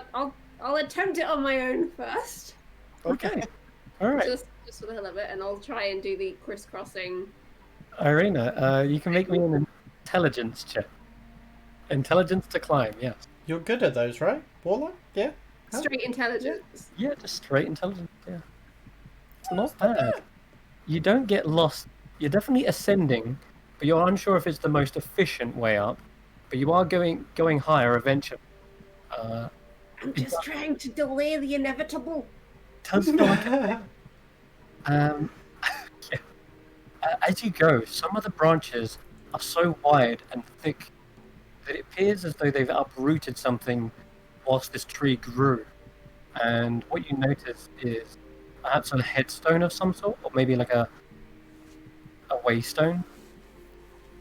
Does it have any markings on it? It does. It seems to have like some sort of sigil. Let's quickly grab that image. Where is it? I'm just gonna find a blank piece of parchment from my scholar's bag, and I'm gonna make like a rubbing of it. Okay. Something that I didn't upload, isn't it? Oh yeah, here it is. Cool. Yay. All right, yeah, it's like maybe like a crumbled, like an obelisk or something, or maybe it was a headstone for something. But hey, more artwork. Hey. Meanwhile, the rest of you are flying up. Andy, you're still feeling a bit crap, so you hop on the glaive, I'm assuming. I was carrying it. Oh, you was carrying. Okay, that's fine. Do that way. Who's on the glaive then? Llewellyn and Bit Pixelated. Who's on the glaive? Me and Lavellum. It is you and Llewellyn. Okay, cool. Oh my All God. right, so yeah. Meanwhile, though, you can make a rubbing of this. Do you have like the scholar's pack tools to Yeah. do so? Mm-hmm. All right, yeah. You remember they called themselves Sigil Leaf? There's definitely a sigil here. Do I recognize it, or does it seem similar to anything I've seen before? It does look sort of elven in nature. There's definitely that kind of. Bear in mind I can read all writing. Oh yeah. Well then, perfect. Okay, it is a sort of writing in a way, but it's more like a symbol for like a clan. You would take this to be like a symbol that represents a people or a tribe, rather than like a letter or a word. It's a coat of arms of sorts. Does that make sense? Mhm. The sigil seems to incorporate the sun, the land. Looks like trees and vegetation, like maybe like a farm, effectively, like the symbol for a farm or the sigil for a farm. And another part of it seems to be everyone sort of joining in hand. And then the last one I would like you to make me an investigation check for, because it seems like part of it perhaps has crumbled away. It's a little difficult to discern. Is it? Oh, what did you roll? 22. 22. Okay, well that's pretty damn good. In that case, then, the last one looks to be a animal of some sorts, perhaps like a jungle cat, and it seems like it's pouncing on like a smaller prey of some sort. But there are it's in the bottom right corner, and in the top left corner is the sun, and the sun's rays seem to shine down upon this pouncing jungle predator. Fire cat. Maybe it's less about the specifics and more about what it represents. Oh no, she's just mumbling to herself as she's doing. Oh, okay, gotcha. Yeah, okay, well that's everything you see. Anyway, but yeah, you get the idea that this perhaps is their coat of arms, the clan's symbol of sorts, in an elven-like nature. And as you ascend higher and higher, you see the glaive fly past you. How's Andy getting up? Kashan. Oh, Sean's that's coming here at piggy bank, and Kirsty's had to go to bed, so. okay. No worries. Hey, good night, Kirsty. No. Yeah, I forgot we've already got to 10, haven't we? Well, that went fast, didn't it? Feels like. Yeah. All right, no problem though. As you're going, you do see a number of exotic fruits, very similar to the ones that you used for the fruit punch that you made. That alcoholic drink. Sorry, the stunning strike, what its name was. However, this stuff looks like it's grown 5 times larger. It's ridiculous. Like the size is bursting. But we'll get to a stopping point in just a moment. But most of you make it up, no problem. In fact, Irina probably is the last one to get there. You can see they're probably stuffing some rubbings into their backpack. Looks like they got maybe sidetracked. Well, the thing is that Irina's, like, both her parents are travelers, so she's always been taught to take the, like, long route, obviously, so she can discover things you might not if you take shortcuts. So, There you go. for her, it's totally worth it. She'll take her time. She's not going to rush. Absolutely. And you understand that if there is a structure here that does seem of elven ilk, that they must have originally lived in structures, in buildings, rather than being actually one with nature. But there's not much sign of it elsewhere. You're looking around, but there's at least a hint of what was once there. Okay, the last piece of artwork, I promise you. Jokes, not. Okay, eventually coming up to the top, you reach what very much was described earlier, a divine shelf of sorts. The sun is bearing down on you, probably the highest you've ever been on the archipelago. There are just a few slithers of islands up above. Seems like they too have their own cloud cover. But up here is very, very flat. And it's almost like ideal sort of farmland. There's a few rolling hills, but for the most part, you've got this source of running water, fertile soil beneath your feet, and the best access to the sun than you've ever seen so far. There's no canopy, no strangulation of roots and such. This place beaming with light. Beautiful. And you see, as you kind of get to the top, climbing up, you see awaiting you are several figures. And they approach you. They say, "Welcome, welcome. What do you call yourself?" The Kiastas. Funny name. You are a collective as well. Yes. Yes. Indeed. We might not all speak as one like yourselves, but we do attempt to act as one. See, they are sort of lined up next to each other. And you get a good close look at their forms from here. And you remember when you first saw them, Kushan, one of them was almost completely submerged in the bark of a tree. You could hardly distinguish it. Now seeing their forms stood out in the open with sky behind them, you see their true forms. And some of them do have this kind of elegant, slim features that are pertaining to an elf form, but they've since very much transformed. And as they take note of you, sort of looking over them, they say, "We have evolved as one. We have grown as one."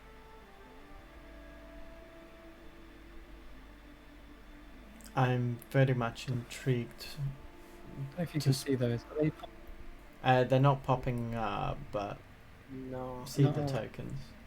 okay. You'll have to zoom right in Yeah. Not really. on the stream, yeah, Okay. because it's not working for me. No worries. You look cool and tree-like. Cool and tree-like, yes, yes. Nah, it's loading and then just... Yeah. It doesn't want to do it, does it? No, it it's doesn't. alright. You can see the buffering circle. Hey, Oh, there we oh, go. There's one. Oh, I don't understand. Roll 20, man. Love it. There's another one. Yeah. Okay. We are Okay. humbled to finally meet your acquaintance. You hear Rip Dip just lets out a low growl. Really. Yeah. One of the reasons we came here is we'd like to find a way to get you two tribes on the same sort of level of peace. They look down at the creature, all their heads turned towards Rip Dip. And they say, "We are open to peace. We have tried before in the past. but it seems it is in their nature to thrash. Do you have people who might understand what happened in the past? We figured it would have been like nearly a few hundred years, wasn't it? Yeah, you imagine it must have been hundreds of years ago. But This went down. we'd know that elves live for a fairly long time. That's So what I do- mean. No. So the gnomes. Oh god.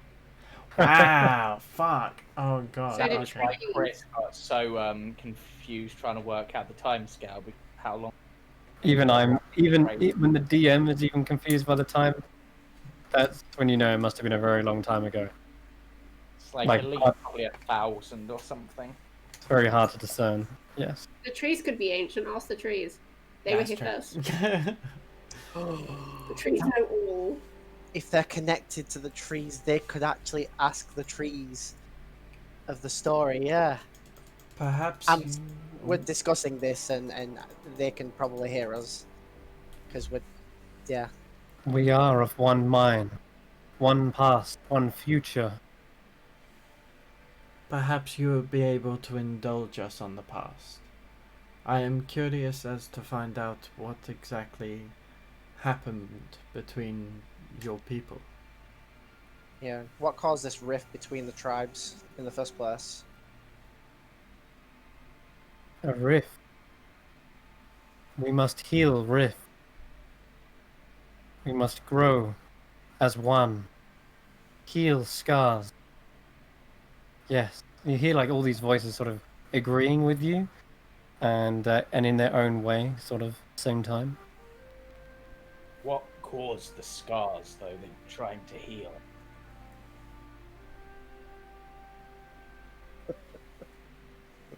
I don't know. They stole one another's hot dogs. My cabbages. Once you're done. Giving you time to think. We have shared our past. We have doffed. Like autumn leaves. We have grown into something new. Our past is now part of the soil, part of the earth. Perhaps the answers you seek are within those ruins of the past.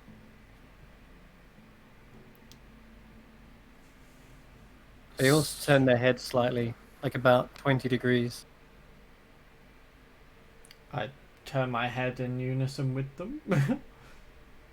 You stare out across the vast floating islands and canopies. They seem to be staring down at one more central island, I guess. Possibly one of the larger ones. Does that contain the answers in which we seek?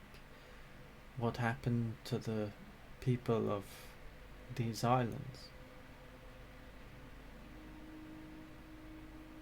The people evolved. They changed like the season. What the fuck was that?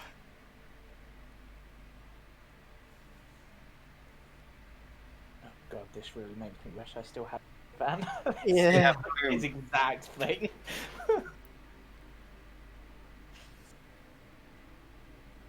The air and light is now our sustenance. But surely you must not substitute peace for change, surely? No. This isn't the way of this land. Does the name Ladorvu ring any bells to you and your people? We have no name amongst us. We are simply the sigil leaf. But has anybody passed through of that name? Those Or do who you pass remember? through Those who pass through have seen perfection and joined the grand evolution. I'm starting to see where this is going. And there's none that have decided to leave? Why would you leave?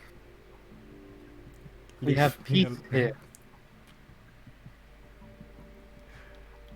There are You also have giant wasps that try to inject their young into you. Let weak feed upon weak, that we may divine the nature of strength. But surely those who live up here should be amongst the strong, because if all works in unison, then you are all strong. You And we can't define freely yourself offer as... that join. We freely offer that all join. But by merely adapting to your own surroundings, you make others suffer. Do you not? We make others grow. We make others strong. But what And if you hear Riptide speak up at this point. He says, "We're dying out there thanks to your stuff. Thanks to your Helios' blessing. Stuff's getting out of control. I don't care about getting leafy or perfect. We just want to survive." I'm starting to get the picture of why these two tribes aren't friends. It's like, It is weird because his people kind of do like adapt and blend with everything, so it seems like they're almost on that path anyway. yeah, They one of- both are. The thing is that they are both in unison, but they're literally parallel to each other.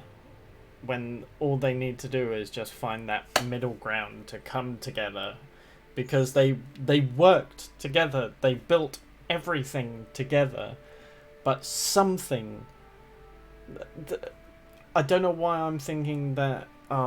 So the let's try and piece this out. So the Borzo tribe are very. They're primitive. They're very quick to jump to actions. They seem like, yeah. But then the Sea Leaves are the complete opposite. They don't resort to violence. They resort to growing and becoming They just one. outgrow, yeah. yeah, But it's almost like It's the slow, slow, unstoppable force of nature. so what they've effectively done is put themselves above the Borzo tribe, because they say the weak prey on the weak. Speaking of the wasps, they've literally classed the Borzo tribe as one of the island and not one of the tribe. yeah. It seems to me like they both evolved. They wanted them to join the host, and the Bozo tribe didn't want to, so they split. Maybe in a peaceful fashion, but then obviously everything started to grow towards the Bozo tribe, and that made them angry. I feel like that's probably the issue. You said the dirt and stuff was in the past, so do you only care for the trees and not what they grow upon, like the land itself? Growth means moving forward. Growth means leaving the past, shedding the leaves, to grow stronger the next year, the next season. Growth means Nature is a cycle, but it is one that perpetually moves forward. Growth also means destruction. Growth also means protection. You need to actually protect the ones in order to be able to allow them to grow. You can't damn the ones who were brothers and sisters to you.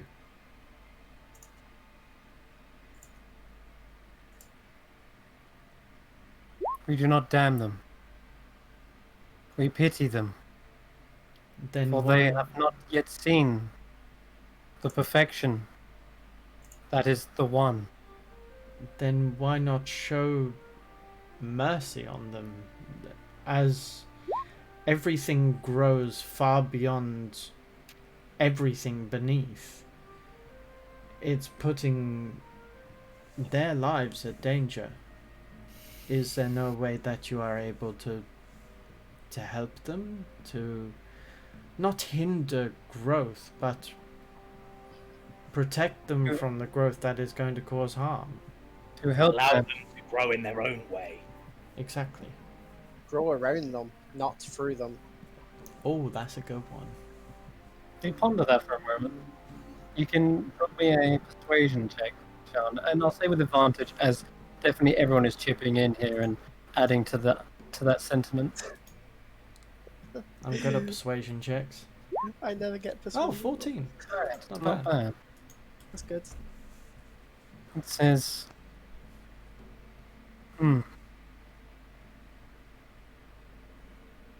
you speak in strange ways.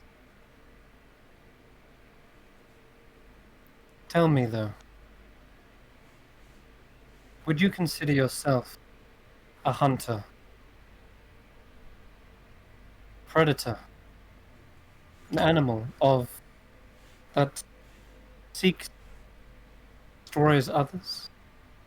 I consider myself a part of the circle of life. Those who hunt me, I will defend myself. If I need sustenance, I will hunt if I need be. The one thing that I do is respect what I am given. Respect the circle. Others that attack and thrash out against your progress. You say that you defend yourself. Then you fight with reason and understanding and unity. If one is lashing out, there is always going to be a middle ground. There is always going to be a way to keep both parties happy. If violence and separation is not the right word. Division? Division will work. And division is the instant answer. Then peace truly is lost if you are resorting to those. It becomes a supremacy when you only think of those of like-minded. I mean, there is a way of working this out because There's sorry. I was gonna say you guys prefer the sun, while they prefer the darkness and the moon. Maybe you could continue your growth from the upper islands, and they take the lower islands. There is, as they ponder this, there is a new voice that is added to the chorus. One that is old, ancient, sounds like the creaking of many branches. And the others, they seem confused by this, obviously, by your sentiment, saying that you speak in strange ways. And this voice seems to have reason, like, with you, and it seems to understand you. And it speaks out old and creaking and says, I know of what they speak. We did once have peace. And you start to see, out of perhaps like a distant tree line, one of these creatures emerge, pulls himself away from the bark, like he pulled himself out of the ground from the tree line itself. And he approaches, his hands together, in a very wise, contemplative state, and says, the answers they seek and the understanding that we must explore is within the past. And it looks out towards the ruins. the temple of the sun. And moon. Yeah, the Riptip goes, and moon. Moon, the moon temple. Yeah. Look, Because no, it is the sun temple. Moon temple. Sun. Just agree it's the temple. You don't want any arguments. outsiders know it as the Temple of the Sun and Moon. They say, In Unity, it is both. nonetheless, he says,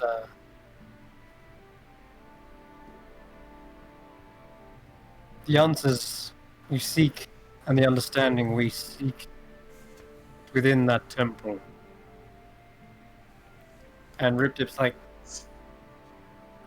sacred temple, not for Siggy leaves, only for Bozo tribe. Now, Rip Dip. We are all working together here. He says, no, he is right. That is sacred ground. Sacred to the sigil leaf. Only those of one mind, one people may enter. Might we be able to be enlightened so we may Yes. enter? Enlighten them. Enlighten them.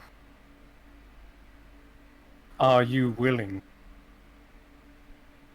I bow my head. I am willing. Can I just clarify? Does getting this enlightenment mean that we have to worship Helios?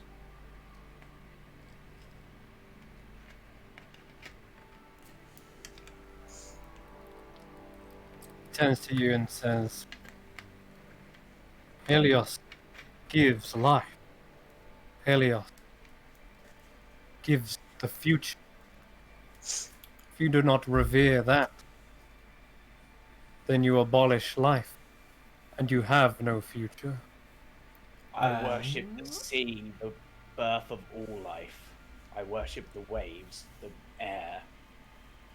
The sun feeds the creatures within the ocean. The sun feeds the trees and the leaves so that it may replenish the air. They are all connected. But without the water, the fish is gonna die. No matter how much light and sunlight. Okay, I You, think you we've hear, had... you hear the voices say, we are one. We are one. Okay, And it seems like they're not disagreeing with you. But they are saying, we are all connected. We are all one. I think we've had enough of this whose twig's bigger conversation. I'm not really making an argument who's too big. I'm just saying I'm not going to change who I worship. I've already been struck by lightning for disobeying once. I'm not doing that again. I will say to you all, as I have said many times on this journey, I don't want you to go out of your own moral boundaries for this, for any of this. This is my path, and this is one that I am meant to take. If you feel like this is against what you stand for, or if you think that they are going to convert you for whatever reason, then I will not judge if you step aside while I step in.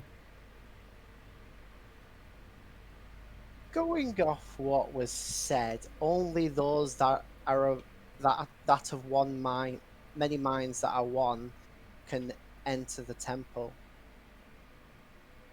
Would it be wrong to state that technically I am many minds that are of one? So would I be allowed in the temple? Lavella, you're creepy to all of them. Are you actually saying this in character? I am, and I would allow my book to speak. as we are Rary's telepathic bond. Wow. Okay. So hang on. Who has not heard this voice? Because that's going to be something new. None of them. None of them. Okay. Llewellyn's voice is accompanied. Not only is his normal voice there, but it's something accompanies it. It's dark. It's raspy. Feels like scraping nails down dried parchment. And it says, allow them to know that. "How did you know that?" Hmm? What? Allow them to know that it is true that I am of It is true. many minds. Many mine.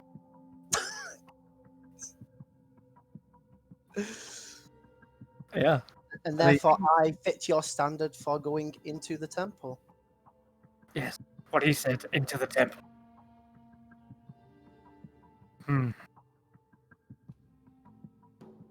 Says, you understand us. You are like us. But you are not connected with us.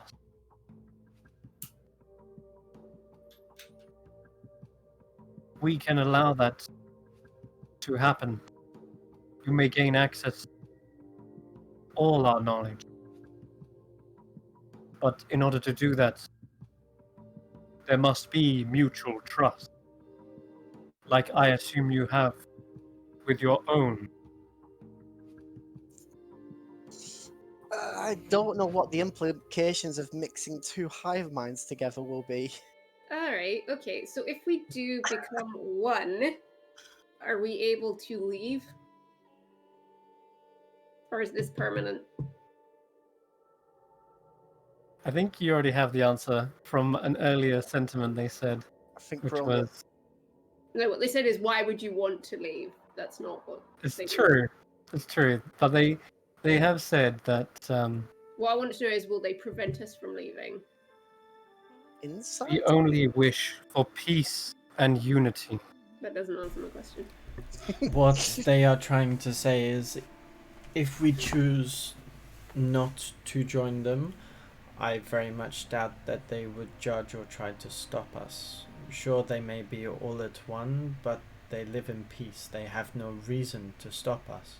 As that Our would cause people us are to- many. Yeah, what I'm saying is, if we joined with you to obviously gain access to the temple, and then we wanted to leave peacefully, would they allow it? That's all I want to know. Our people are many, and we grow far. But we are still of one. And he puts his hands together again in that same fashion. So he sort of stretches out to where he came from, like that tree line, and then just points down to where the canopy you've climbed up. And then he places his hands together like that. So, have any of you, like, you've spread far, right? But have any of you spread far off of the floating islands you're all on at the moment? This is the closest place to Helios. The light is what breathes us life. To leave that, well, we would be weakened. I don't know, I've seen some pretty tall mountains. I think they could be higher. Just saying. This is a mountain atop floating island. That does actually remind me. So the Borzo tribe that lie beneath, when the moon is at its highest, they adapt their own power in such ways that develop into their claws. What kind of powers are enlightened when the sun is at its highest for yourselves? You've already witnessed such power. Helios is blessed, and you see that massive tree trunk has just grown to a titanic proportion.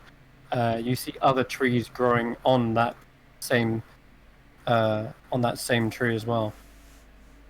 So it's like Uh, super druid craft. It's super, yeah, it's for growth. 1 second. Oh. So I have more artwork for just such an occasion. Oh, goodbye. God damn it, rhythm bot. Was everything? Yeah, I'm trying to keep it so the cameras are straight on the stream. Oh, I see. Because Kirsty's. Yeah. Um. It's alright, sorry. Okay. So as they're growing up, you start to see, because I guess noon has already kind of passed, just roughly. But you do start to see a huge section of the bark kind of open up, and there's a glow of bright green, and you see something is birthed from the actual tree itself. And you see multiple trees and vines on it as well, growing forth. The fertile land and power of the sun has given birth to some sort of plant-like elemental that grows forth. And as it pushes its way out, you see the fruits nearby grow to such a proportion that some of them burst and explode. You see like a flock of birds that are nearby. As they fly over past the elemental, they suddenly grow massive wings. Their feathers spawn out and just keep growing and growing. Seems to be like whatever these elementals are, it is giving off a magic that just propels life into huge Would, proportion. would you allow us the night to think over your deal, your proposal? Night is for sleep. That's Night what, is for rest. that's what I Rip mean. Dip says, no, night is for hunt. Would you allow us to think this over before we go to the temple tomorrow? He says that as he rubs his eyes as well. Like, "Eh." He says, you must be of one before you go to the temple. That's what I mean. We can think it over overnight, and then either we will all go in as one, or Kashan will go in alone. Okay. They all nod in unison, and we will lead you to our sanctuary. And they do actually take you away and lead you past. We're going to wrap up soon, but they lead you past a number of different flat lands where you see vegetation, fertile soils, giving birth to these overgrown farms. And I couldn't find any good artwork for this. But the best I could was just imagine that where there was once organized agriculture is now this sort of overgrown patches of vegetation. The soil looks just as fertile as it probably once was when it was turned, but now everything is just sort of growing up to enormous proportions. But as they go through, there are sections of perhaps rubble and ruin, but not because of destruction wrecked this place, but because stuff has been overgrown. Vines, moss, several tree trunks have also burst and cracked open several sections of stone. There are bits which are intact, but just completely overgrown.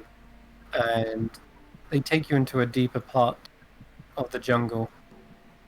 And there you start to see perhaps remnants of once an elvish city or town. And they point towards one building in particular, and they look towards you, Kashan. And they say, you are the one to step forward. Then come find me at the entrance. I'll give a deep nod. And we shall perform the ritual of one. The ritual of unity. And that is where we will end tonight's session. Oh boy. But we'll see. There's probably much discussion to be had tomorrow, or tonight even. But for now, at least you have finally made it to the other tribe, and what an opposing contradiction they are to the Borzo. Hope that you've enjoyed today. If you've been watching along, tune in next week when likely they make their journey towards the actual Temple of Sun and Moon, where apparently these two tribes once found peace, and see what's inside. Thank you very much. We'll see you then. Also, we're also live Monday with the Curse Breakers at 7 p.m. GMT, followed by Tomb of Annihilation, the Last Resort Company, and also we're live Sunday as well. Totally forgot Sunday, where we are playing Baba Yaga's Dancing Hut, The Witch Hunter. Thank you very much for watching. See you then. Bye-bye. And one very, very quick thing just before we go. Thank you very much to Desmodes for the follow. Thank Helps you. a great deal in this early stages of building the channel, so much appreciated. Also, as a side note, also feel free to follow us on Twitter, YouTube, and Facebook, because we have things for those as well. Awesome. Yeah, help us get off the ground. But yeah. See you then. Bye-bye. Bye-bye.